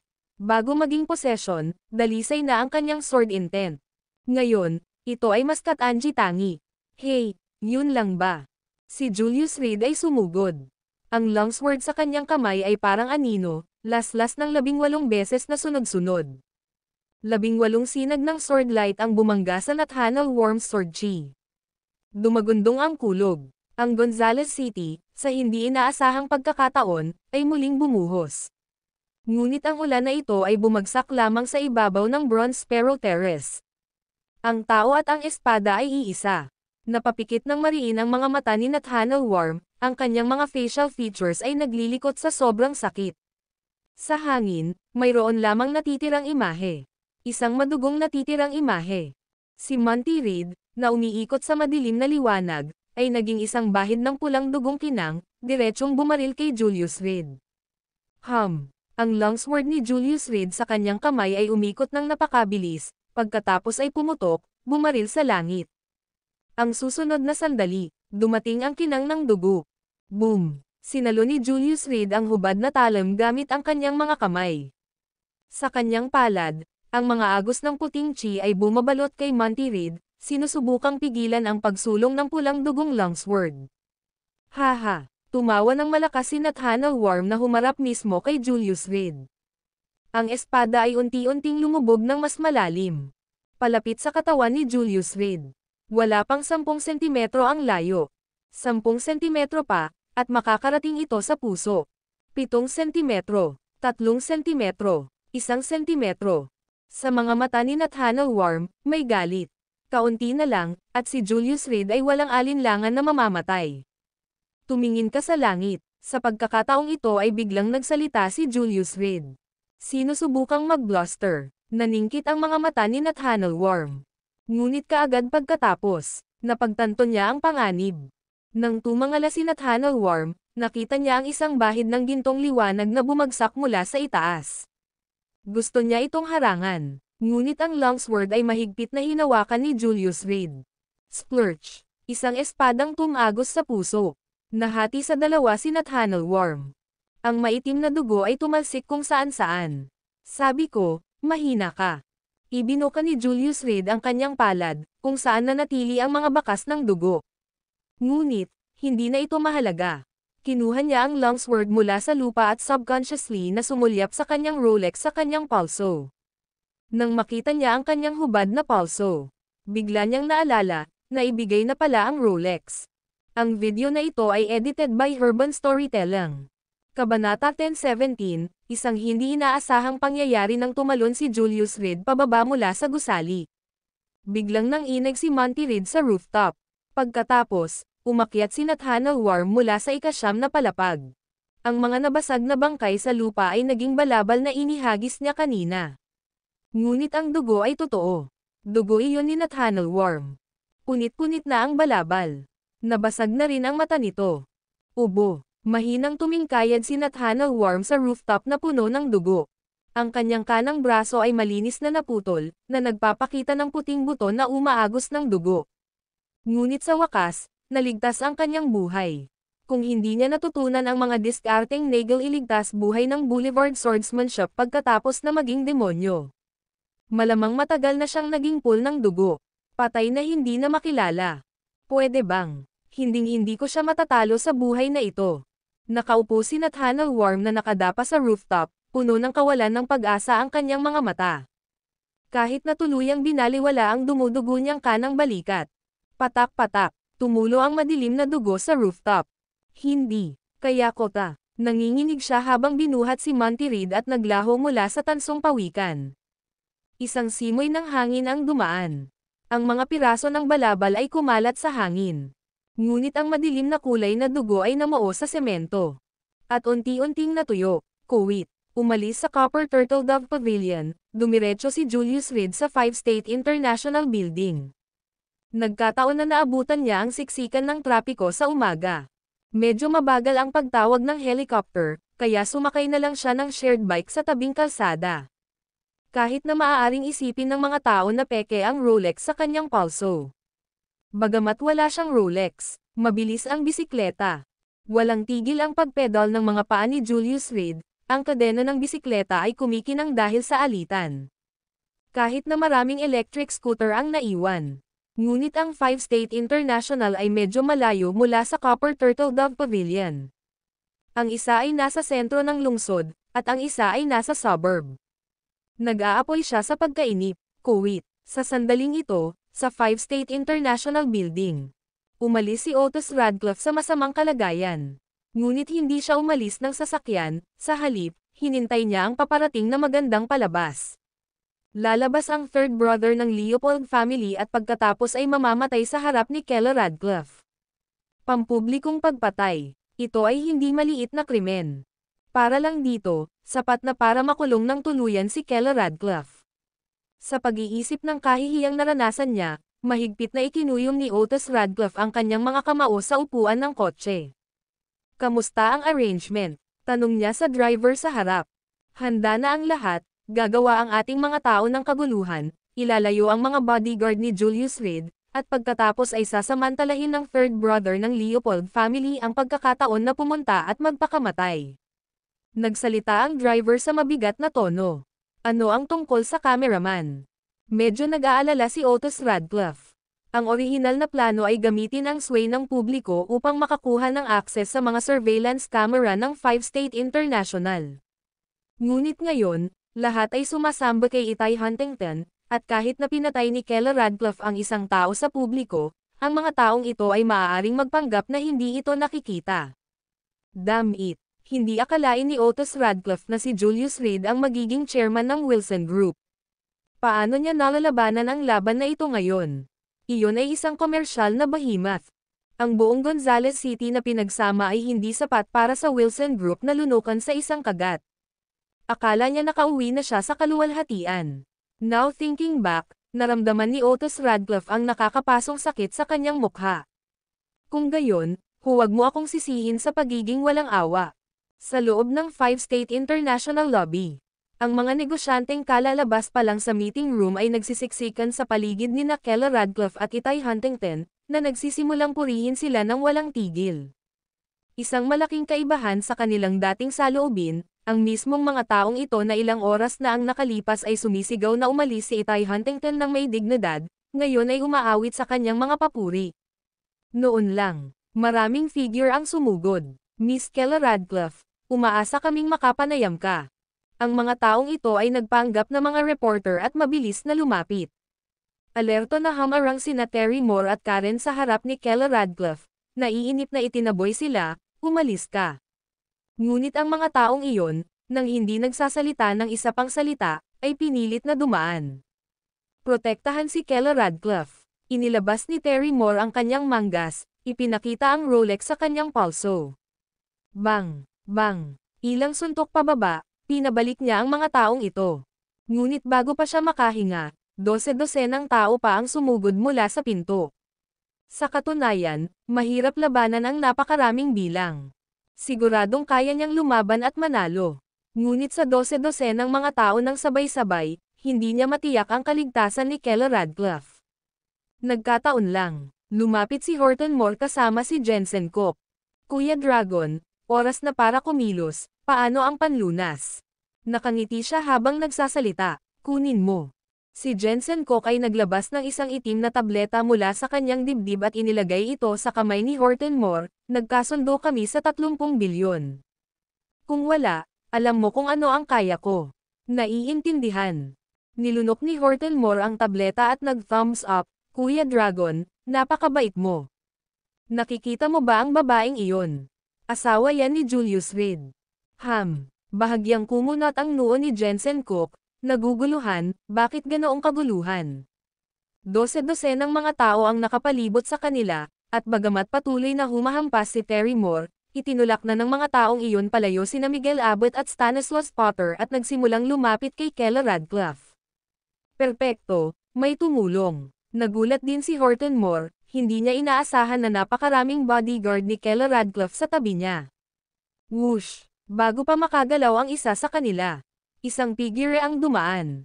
Vanessa Pine. Sa mabibilis na suntok na bumababa, ang ilang lalaking malapit kay Kela Radcliffe ay bumagsak lahat sa lupa. Ako na ang bahala dito. Tumawa si Jensen Koch at nagsimulang lumapit sa mga tao. Walang nakakilala sa kanya, maaari siyang lumakad ng malinaw.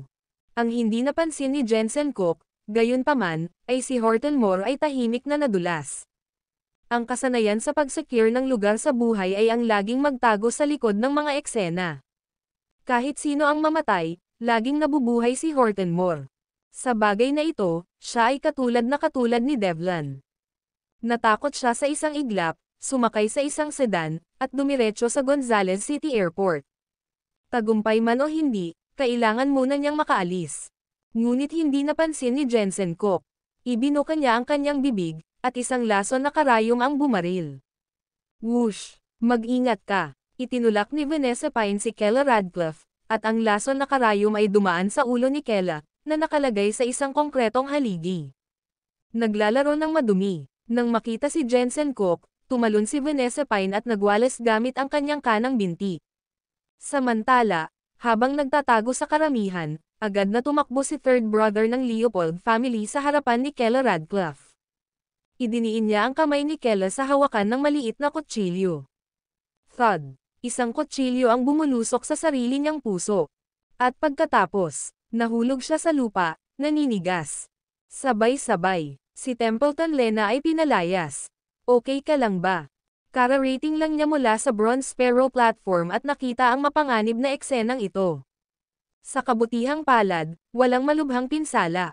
Si Kela Radcliffe ay nakagawa ng pagpatay. May sumigaw. Napatigil ang lahat sa kanilang ginagawa. Maging si Terry Moore ay lumingon upang tingnan ang bangkay sa lupa. Dilat na dilat ang mga mata ng third brother ng Leopold family, walang buhay.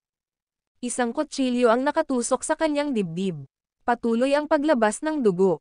Mabilis, abangan si Jensen Cook. Matapos sigawan si Vanessa Pine, binuhat ni Templeton Lena ang katawan ni third brother at mabilis na umalis sa 5-State International.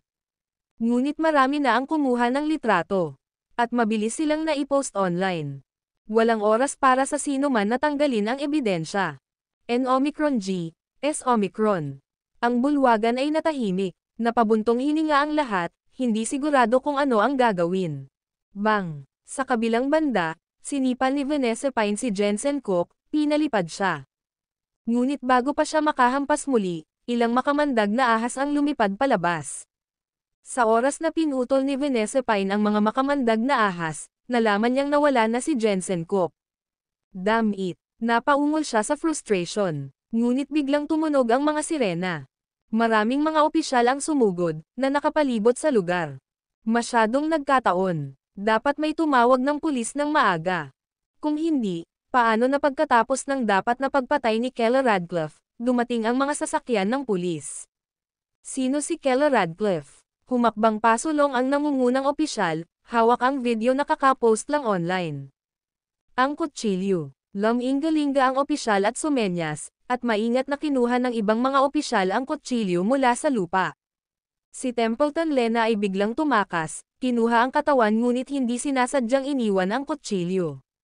Ako si Kela Radcliffe. Si Kela Radcliffe ay nanginginig na nagtaas ng kamay. Dalhin mo siya, makipagtulungan sa investigasyon. Matapos magsalita ang opisyal, isang pares ng malamig na yelo ang nilagay sa kanyang mga palso. Ang video na ito ay edited by Urban Storytelling. Kabanata 10:18, Mistress rises to power, Sheriff, may hindi pagkakaunawaan. Nagmamadaling lumapit si Miguel Abbott, tumayo sa harap ni Kela Radcliffe, at nagsimulang magpaliwanag. Kung buhay pa siya, ipakita mo siya sa akin, kung patay na siya, ipakita mo sa akin ang katawan. Dapat may ebidensya tayo sa paghawak ng mga bagay. Kung si Kela Radcliffe ay kinuha, paano niya haharapin si Julius Reed? Bukod dito, ang katawan ng lalaki mula kanina ay kinuha na sinasabing walang patunay ng kanyang pagkamatay ay hindi masyadong masasabi. Ebidensya. Inilabas ng sheriff ang kanyang telepono, ipinakita ang isang larawan at isang video, at malamig na sinabi, narito ang ebidensya. Gayun din, kunin ang lahat ng footage ng pagsubaybay at ibalik ito. At iyong sandata ng pagpatay, subukan ito para sa mga fingerprint.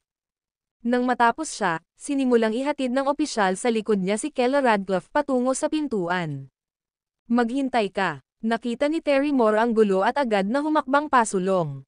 Handa siyang ipagsapalaran ang lahat para iligtas si Kela Radcliffe. Ang pangyayaring ito ngayon ay malinaw na isang pagsasabwatan. May gustong i-frame si Kela Radcliffe. Kung siya ay kinuha, napakahirap para sa kanya na makalabas. Anong ginagawa mo? Ang kapaligiran ay mapang-api. Namuo ang mga butil ng pawis sa noo ni Terry Moore, ngunit mahigpit na nakakuyom ang kanyang mga kamao. Yung mga mata niya, puno ng galit. Dahan-daang dinurog ng kanang kamay ni Karen ang isang puting solid, na inihanda para sa pinakamasamang sitwasyon. Sa tabi ni Kela Radcliffe, humihinga rin ng malalim sina Miguel Abbott at Stanislaus Potter. Sa isang pagkawala, maaari ba akong makipag-usap sa kanya? Sa sandaling iyon, pumasok si Julius Reed mula sa pasukan. Nang makita ang opisyal at ang kotse ng pulis sa pintuan, alam niyang masama ang mga bagay. Sa totoo lang, Pagpasok pa lang niya ay nakita niya si Kella Radcliffe na nakaposas. Julius Euro Broken Bar, wala akong pinatay Euro Broken Bar. Nang makita si Julius Reed, napaluha si Kella Radcliffe. Hindi niya akalain na maaaring mangyari sa kanya ang ganoong kalokohang bagay. Pagpatay. Ito ang pinakamabigat sa mga singil. Tiyak na haharapin niya ang isang buhay sa likod ng mga bar. Ngunit talagang hindi siya pumatay ng sinuman. Ayos lang. Lumapit si Julius Reed, hinawakan siya sa braso, hintayin mo ako, ilalabas kita. Isipin ito bilang nakararanas ng buhay, ito ay medyo mabuti. Pagkatapos ng lahat, ilang tao ang nagkakaroon ng pagkakataong maranasan iyon. Magaling magsalita ang mga tao doon. Kahit na nakangiti siya habang nagsasalita. Ang kanyang mga mata ay malamig na parang yelo. Maghiwa-hiwalay na tayo, everyone go about their business. Naniniwala ako, ang inosente ay hindi magkakamali. Hinalikan ni Julius Reed si Kella Radcliffe sa noo, saka binitawan. Dalhin mo siya. Sumenyas ang sheriff, at agad na inihatid ng opisyal si Kella Radcliffe sa sasakyan ng pulis. Habang pinagmamasdan ni Julius Reed ang kanyang pagbabalik tanaw sa kawalan ng pag-asa, ang kanyang puso ay kumirot na parang dinudurog. Ngunit ang mundong ito, ay may sariling mga patakaran. Kailangang tumira si Kella Radcliffe dito. Kung siya ay puwersahang kinuha, siya ay mamumuhay lamang sa pagtakbo araw-araw. Baliw na dragon. Mag-iinarte na sana si Vanessa Pine pero pinigilan siya ni Julius Reed, leave it to me. And on G0, S Omicron. Nasaan si Jensen Cook? Tumakas ang kalbo. Ibinaba ni Vanessa Pine ang kanyang ulo, medyo napupuot sa kanyang sariling kawalan ng kakayahan. Hindi niya pinrotektahan ang babae o nahuli si Jensen Cook. Siya ay pinagkatiwalaan ng ganoong kalakihang responsibilidad. Hindi mo kailangang makonsensya o sisihin ang iyong sarili. No one could have predicted things will turn out this way. Muling pagtitiwala ni Julius Reed sa kanya habang pinapanood ang sasakyan ng pulis na papaalis at huminga ng malalim. Hindi lalayo si Jensen Cook, hulihin mo siya. Naiintindihan. Pinaikit ni Vanessa Pine ang kanyang mga mata, puno ng pagpatay ang kanyang katawan. Sasamahan kita. Tumingin si Templeton Lena kay Julius Reed, at pagkatapos makakuha ng pahintulot, mabilis na umalis kasama si Vanessa Pine. Muling tumahimik ang hall. Walang inaasahan na sa loob lamang ng ilang minuto. Si Kella Radcliffe ay magbabago mula sa asawa ng chairman ng Wilson Group tungo sa isang sospek sa pagpatay. Mula sa langit hanggang sa impyerno, hindi man lang siya nagkaroon ng panahon para mag-enjoy. Inalis na ng opisyal ang surveillance footage mula sa 5-State International. Parang hindi na maibabalik ngayon. Kuya Davenport, ako. Si Miguel Abot at ang iba pa ay nagtipon-tipon, mga mukha na puno ng pagsisi sa sarili. Ayos lang. Itinaas ni Julius Reed ang kanyang kamay, pinatigil ang kanilang pag-uusap, na pag-isipan na ito, hindi mo kasalanan. Sino ang taong kamamatay lang? Lumingon siya at napatingin sa grupo ng mga negosyante sa likod niya. Third brother ng Leopold family, isang lokal na negosyante. May nagsalita sa mahinang boses. Hanggat si Julius Reed ay nananatiling chairman ng Wilson Group, kailangan nilang humingi ng pabor sa kanya. Lalo na kapag nagtanong siya sa sobrang init na sandali. Sino ang malapit niyang nakaugnay kamakailan? Napatitig si Julius Reed sa negosyanteng nagsalita. Ang matinding titig ay natakot sa negosyante, kaya nanginginig siya na parang nahulog sa isang ice cellar. Dumiretso sa kanyang noo ang lamig. Gayunpaman, nagmamadali siyang nagsalita, kagabi, naghapunan si Otis Radcliffe sa amin at pinatabi sina Third Brother at Thomas Pendleton. Oh, kalmadong tumanggaw si Julius Reed, walang gulo ang mukha. Lahat ay maaaring bumalik ngayon, walang dapat ipag-alala. Pagkatapos magsalita, hinawakan niya sa kamay si Itay Huntington at naglakad patungo sa pinto. Lahat pati si Itay Huntington ay natigilan. Ang kanyang asawa ay naaresto lamang dahil sa pagpatay, at ngayon ay tahasang nakikipag-ugnay sa kanyang may bahay. Anong ginagawa mo? Nakasimangot si Itay Huntington na sinusubukang kumawala, ngunit hindi siya kalaban kay Julius Reed. Naaresto lang si Kella, at nanggugulo ka na. Galit niyang sinabi, namumula, asawa ka niya, mag-isip ka ng paraan para mailigtas siya. Manahimik ka, mahinang wika ni Julius Reed. Nang marinig ang mga salitang ito, biglang tumigil si Itay Huntington sa pakikibaka ng masunurin. Ang daming tao sa labas na nanunood ng spectacle, it's just for show. Hinawakan ni Julius Reed ang kamay ni Itay Huntington, walang pakialam sa chismis at chismis ng lahat.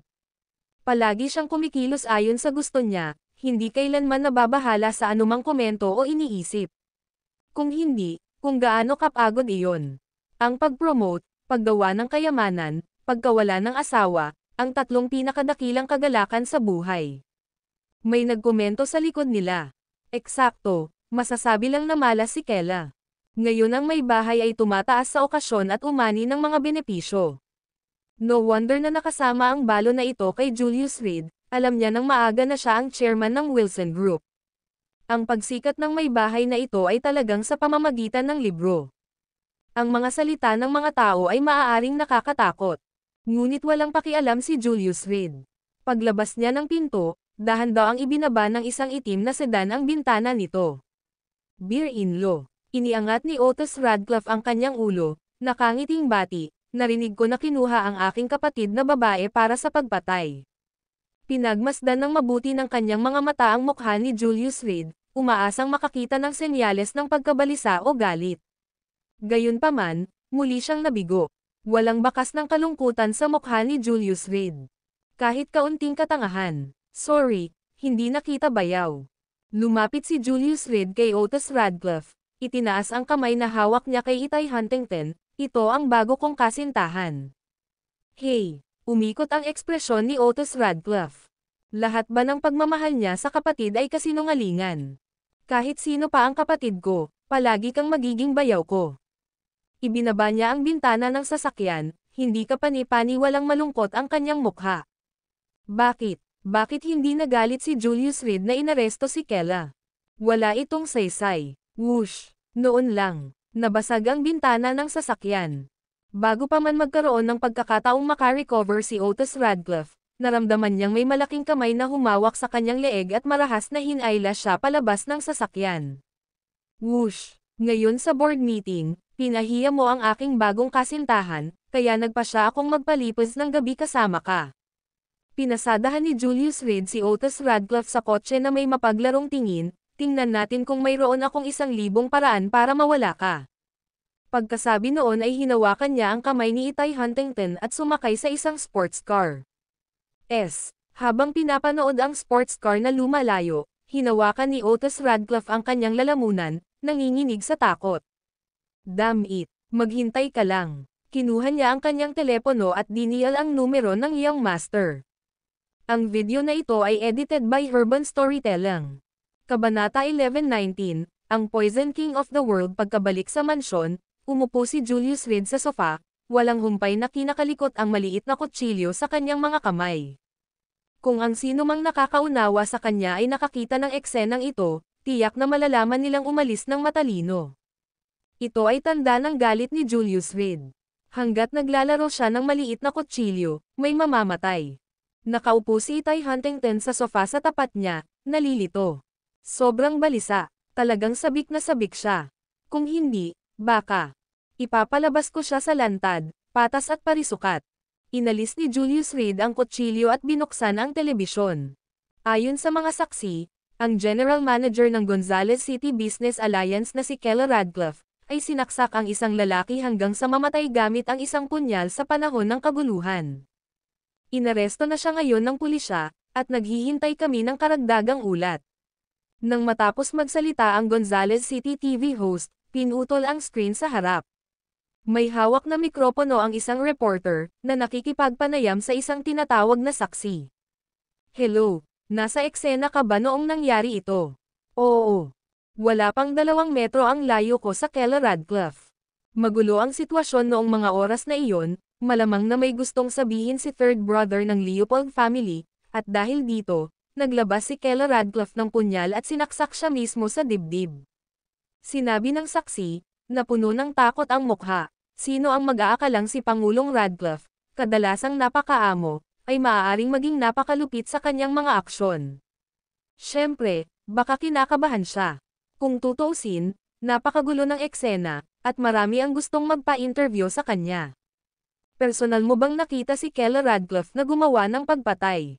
Tanong ulit ng reporter. Oo naman. Bagamat medyo malapit ako kay President Radcliffe ng personal, hindi ko siya maaaring pagtakpan pagdating sa mga usapin ng prinsipyo. Nasa kamay ni Pangulong Radcliffe ang kutsilyo, at siya ang sumaksak sa third brother ng Leopold family hanggang sa mamatay. Kahit na ito ay isang hindi sinasadyang pagkakamali, kailangan niyang bayaran ang presyo. Ang kinapanayam ay nagpahayag ng may matinding panghihinayang, hindi ko akalain na si Pangulong Radcliffe, na karaniwang mukhang napakaamo, ay nagtataglay ng dyablo sa kanyang puso. Bang! Lumipad ang remote control sa kamay niya. Kalmadong binasag ni Julius Reed ang telebisyon, ang lamig sa kanyang mga mata. Ang biglaang kaguluhan ay bumulaga kay Itay Huntington. Julius Reed, anong balak mong gawin? Napakurap siya, pabulong na nagtatanong. Parang may nasa likod ng mga eksena, nagpapaypay ng apoy, sinusubukang ganap na i-drag si Keller Radcliffe sa ilalim. Sa pagtingin sa sirang telebisyon sa sahig, si Itay Huntington ay nasa estado ng gulat. Ngunit hindi nagsalita si Julius Reed. Malinaw na ang sitwasyon, may bina-frame. Isang setup, Brother Davenport, dinala na ang tao. Itinulak ang pinto, si Terry Moore, na parang may dalang maliit na manok, ay kinaladkad si Thomas Pendleton mula sa labas. Nang makita niya ang basag na telebisyon sa sahig, huminto siya, pagkatapos ay tumapak sa likod ni Thomas Pendleton, Brother Davenport, sinabi ng bastos na ito na si Otis Radcliffe ang nag-ayos para kay Old Mr. Anak ni Leopold na magpakamatay at i-frame ang hipag mo. Pagkatapos umalis sa 5 State International, hinanap nila ni Karen si Thomas Pendleton. Wala pang 10 minuto, tahimik nilang kinuha ang young master na ito ng pamilya Pendleton. Mabuti, tumanggo si Julius Reed, kinuha ang maliit na kutsilyo sa mesa, at nagsimulang magbalat ng mansanas. Handa ka bang magpatotoo? Wala akong alam. Si Thomas Pendleton ay pinalo ng husto bago niya atubili na isiniwalat ang katotohanan. Para talagang akusahan siya ni Otis Radcliffe ay magiging katulad ng pagpapadala sa kanyang kamatayan, hindi ba? Ikulong mo siya, alagaan mo siyang mabuti. Swish! Lumipad ang kutsilyo sa kamay niya. Naramdaman ni Thomas Pendleton ang pamamanhid sa kanyang ulo, at ang kanyang kanang tainga ay nahulog sa lupa. You Euro broken bar, you there Euro broken bar. Nang makitang bumagsak ang sariling tainga sa lupa, gumapang si Thomas Pendleton at dali-dali itong pinulot ng nanginginig na mga kamay. Ngunit ang kanyang kamay, kasama ang tainga, ay marahas na tinapakan ni Terry Moore. Kuya, gusto mo pa ba ang tenga mo? Sampal. Isang sampal ang umalangaw-ngaw. Si Thomas Pendleton ay nakapulupot sa lupa. Labag sa batas ang pagdetine mo sa akin, pupunta ako sa. Subukan mo, tingnan kung maglakas loob akong patayin ka. Dinampot ni Julius Reed ang mansanas at bahagyang kumagat. Sa pagtingin sa kanyang nagyayelong tingin, gumalaw ang lalamunan ni Thomas Pendleton, ngunit hindi siya nang ahas gumawa ng ingay Euro broken bar. Noon lang, tumunog ang telepono. Mad Dragon, nagtatago si Jensen Cook sa isang maliit na hotel sa Gonzales City. Nahuli namin siya ni Vanessa Pine at papunta na kami sa iyo. Ang boses ni Templeton Lena ay nanggaling sa loob. Diretso sa Wilson Pavilion. Isinuot ni Julius Reed ang kanyang coat, tumalikod, at tumingin kay Itay Huntington, "Stay here. Huwag mo akong guluhin hanggat wala pa si Keller Radcliffe." Pagkatapos niyang magsalita ay mabilis siyang umalis. Sa naruroon si Terry Moore, hindi maaaring takutin ni Otis Radcliffe si Itay Huntington. Tsaka may mga taga Wilson Pavilion na nagbabantay sa pinto. Ngunit pagkalabas niya ng bungalow ay tumunog ang telepono ni Julius Reed sa pangalawang pagkakataon. Bahagya siyang kumunat ang noo at mabilis na sinagot ang tawag. "Baliw na Dragon. Ang Vanessa Pine ay tinambangan ni Jensen Cook, nasa proseso ako ng pagliligtas sa kanya." Dumating ang nag-aalalang boses ni Templeton Lena. "Ipadala sa akin ang iyong lokasyon." Pagkatapos magsalita ni Julius Reed, sumakay siya sa isang off-road na sasakyan. Ayon sa lokasyon na natanggap sa kanyang mobile phone, mabilis niyang tinantya sa kanyang isipan ang pinakamagandang posibleng ruta ng pagtakas para kay Jensen Cook. Umugang ang sasakyan. Tanghali noon, at hindi masyadong matao ang mga lansangan. Si Julius Reed ay nagmaneho ng mahigit 80 milya bawat oras sa lungsod, patungo sa istasyon kung saan malamang na tumakas si Jensen Cook. Iyon ay ang Gonzales City Long Distance Bus Terminal. Napakalapit nito sa lugar kung saan inatake ang Vanessa Pine, 10 minutong lakad lang ang layo. Dahil nalantad ang kanyang kinaroroonan, tiyak na hindi na maglalakas loob si Jensen Cook na manatili sa Gonzales City. Para makatakas, ang pinakaligtas na paraan ay ang sumakay sa pinakamalapit na long-distance bus. Nang i-drive ni Julius Reed ang off-road vehicle hanggang sa entrance ng bus terminal, nagkataon lang siyang nakakita ng isang kalbong lalaki na palihim na palihim. Boom! Hinampas niya ang pedal ng gas, dumiretso sa kalbo. Agad na naramdaman ni Jensen Cook ang panganib, at habang sinira siya ng off-road na sasakyan, tumalon siya. Ang awkward na pagkahulog sa lupa ay makitid na nakaiwas sa pag-atake. Bang! Itinulak ni Julius Reed ang pinto ng kotse, lumabas na may galit na kumakabog sa kanyang puso, at humakbang palapit. Sino ka? Pagiling ng kanyang mga ngipin, si Jensen Cook ay nagpumiglas sa kanyang mga paa, ang kanyang mga kamay ay puno ng dugo. Sakit. Sa naunang laban, siya ay matinding natalo ni Vanessa Pine. Sa paghahanap ng pagkakataon nang hindi pa sila handa, gumamit siya ng lason para ibagsak ang Vanessa Pine at doon na nagmadaling umalis si Jensen Cook. Pinlano sana niyang tumakas sa Gonzales City, ngunit sino ang makakaasa na maarang siya sa pintuan? Pumunta ka para patayin ako, at hindi mo man lang kilala kung sino ako. Lumapit si Julius Reed kay Jensen Cook at marahas na tinapakan. Bang! Ang asphalt pavement ay bumagsak sa ilalim ng impact. Si Jensen Cook ay mabilis na gamulong palayo, clumsily scrambling sa kanyang mga paa. Ikaw si Julius Reed. Sumama siya kay Horton Moore at talagang hindi niya alam kung ano ang hitsura ni Julius Reed. Dahil dito, noong nasa 5-state international sila, biglang umalis si Horton Moore at hindi makontak sa telepono. N-on-G Omicron, S Omicron. Walang pagpipilian si Jensen Cook kundi tumakas sa Gonzales City. Sa hindi inaasahang pagkakataon, nakasalubong niya ang kanyang kaaway sa mismong pasukan ng bus terminal. Papunta ako upang patayin at hindi mo ako nakikilala. Isang malamig na tawa ang pinakawalan ni Julius Reed at mabilis na umabant. Bumilis ang tibok ng puso ni Jensen Cook, at sumigaw siya, "Mamatay ka!" Whoosh! Isang itim na ahas ang bumaril na parang kidlat mula sa kanyang bibig. Ang hangin ay napuno ng katas ng lason, na nag-spray out na parang mula sa isang spray can. Smack! Dumaan si Julius Reed sa poison mist, hinawakan ang ahas sa kanyang kamay. Ikaw, hindi ka natatakot sa lason. Nang makita ang eksenang ito, nakatayo doon si Jensen Cook, natulala. Ang lason na ito ay namatay sa pakikipag-ugnay. Kasama ang ahas. Maging ang kanyang katawan ay nababad sa nakamamatay na lason. Pero ngayon, hawak na ito sa kamay ni Julius. Parang laruan. Smack! Galit na itinapon ni Julius Reed ang ahas. Nag-iwan ito ng malinaw na marka ng dugo sa mukha ni Jensen Cook. Lason na hari ng Abernathy. Lumapit siya, pinulupot ng mahigpit ang patay na ahas sa leeg ni Jensen Cook. Hindi ka ba nag-abala na alamin kung sino ang Poison King ng mundo? Ang video na ito ay edited by Urban Storytelling.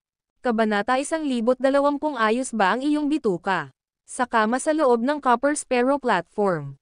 2 tao ang nakahiga doon. Nasa loob si Aaron Jackson, nasa labas si Vanessa Pine. Sa kabutihang palad, kaagad na ininom ni Templeton Lena ang gamot upang maparalisa ang nerbiyos ni Vanessa Pine, kasama ang katotohanan na si Jensen Cook ay may kapansanan sa katawan, ang pagkalason ay hindi malalim. Hindi ito humantong sa isang nakamamatay na pagkalason.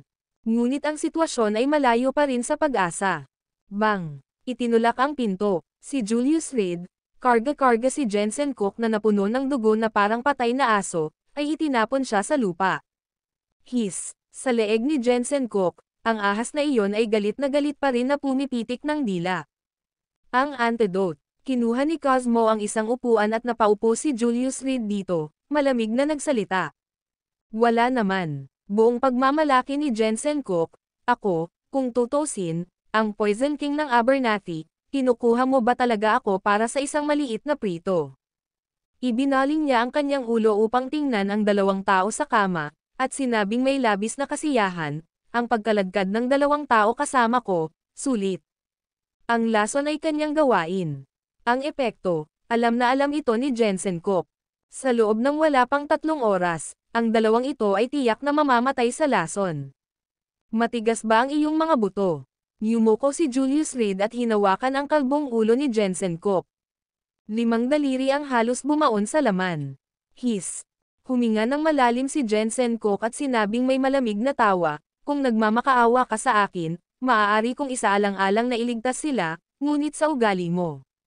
Bang! Bago niya matapos ang kanyang pangungusap, diniinan ng husto ni Julius Reed. Nontog ang kalbong ulo sa baldose sa sahig, at tumalsik ang bakas ng dugo. Ituloy mo. Tingnan natin kung mas matigas ang ulo mo, o ang tile sa sahig. Ha! Julius Reed, naglalaro ka ng apoy. Yung mga nakahiga sa kama, mga kapatid mo. Bang! Isa pang malapit na sagupaan. Natutuwa akong makinig sa iyong mga pagbabanta. Bumitaw sa pagkakahawak si Julius Reed at tumayo mula sa upuan. Nang makita ang eksenang ito, inisip ni Jensen Kook na nagkaroon ng bisa ang kanyang banta. Tiniis niya ang sakit at nagsalita, kung gusto mong iligtas ko sila, hindi imposible, pero basag. Bago pa niya matapos ang pagsasalita, inindayog ni Julius Reed ang upuan sa likuran niya at hinampas ito ng malakas kay Jensen Kook. Splurt! Si Jensen Kook ay nagluwa ng isang subo ng sariwang dugo, ang kanyang katawan ay nagsimulang manginig. Sakit! Parang nabasag ang mga laman loob niya. Napakulot siya nito. Ang pinakamatigas na buto sa mundo, nabali ko silang lahat. Isang kalbo lang, katawa-tawa talaga. Inihagis ni Julius Reed ang medyo deformed na upuan sa tabi, tumalikod, at nag-iisang binuhat ang office desk. His, si Jensen Kook sa lupa, nakapulupot sa isang bola, napabugan ng hangin.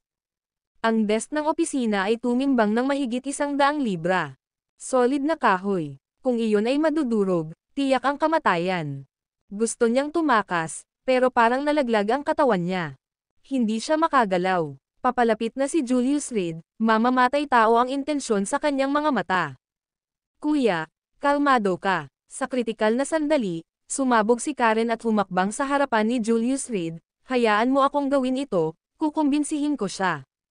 May 5 minuto ka. Bang! Ibinagsak ni Julius Reed ang office desk sa lupa, dahilan para manginig si Jensen Kook.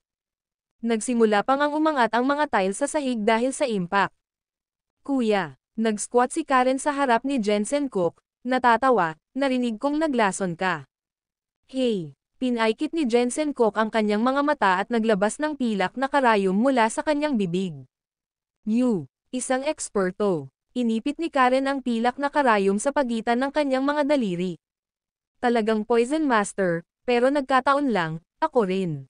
Naglabas siya ng isang bungkos ng mga table tas mula sa kanyang bulsa, binuksan ang panga ni Jensen Kook, at pinasok ang lahat ng mga table tas ng lason sa kanyang bibig. NONGO-S. Ma'am. Si Jensen Kook ay ganap na nawalan ng kakayahan at walang paraan upang lumaban. Sa gitna ng kanyang pagsigaw, lahat ng lason ay ibinuhos sa kanyang lalamunan.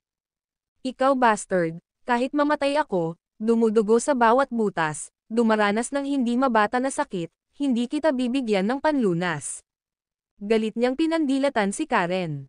Ang pangit na lalaking ito na may cap ng duckbill. Ganun ba? Malungkot na tumawa si Karen, hinawakan si Jensen Kook, at tinungo ang banyo. Kuya, sana maalala mo ang sinabi mo. Bang! Mahigpit na isinara ang pinto ng banyo. Mad Dragon, ano ang nilalaro niya? Hindi naintindihan ni Templeton Lena. Sa pagkakabitin ni Vanessa Pine at Aaron Jackson sa isang sinulid, ano ang balak ng lalaking ito na may cap ng duckbill? Magtiwala ka sa kanya. Itinuwid ni Julius Reed ang baluktot na upuan at umupo muli, medyo profesional pa rin siya. Si Karen ay isang down-to-earth na tao, bukod sa tinatangkilik niya ang tinatawag na pangangalaga sa kalusugan, wala siyang ibang mga pagkukulang. Methodical sa kanyang diskarte, at mataas ang kasanayan. Puff! Biglang may kakaibang ingay mula sa banyo. Pinisil ni Julius Reed ang ilong at nagmamadaling binuksan ang bintana. Ganun pa man, may mabangong amoy na umaalingaw-ngaw sa silid. Kuya, ito ang bagong nabuo kong laxative na tinatawag na Use Your Intestine. Ano ang pakiramdam? Huwag kang magmadali, nagsisimula pa lang.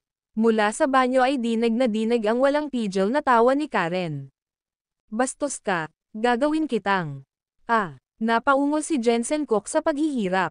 Sa isang iglap, nagkaroon ng kidlat at kulog. Minsan buhos ng ulan, minsan nakakabinging kulog. Pagkalipas ng 5 minuto, lumabas si Karen mula sa banyo, may hawak na 2 table tas. Siguro, isang hugasan. Tanong ni Templeton Lena na nakakunot ang noo. Hindi na kailangang mag-alala, kapag ang buhay mismo ay nasa linya, sino ang nagmamalasakit sa mga detalye. Kinurot ni Karen ang mga bibig ni Vanessa Pine at Aaron Jackson at inihagis ang 2 table tas. Ilang pares ng mata ang agad na tumangala sa kanilang dalawa. Makalipas ang mga 3 minuto, parang bahagyang gumanda ang kanilang mga kutis.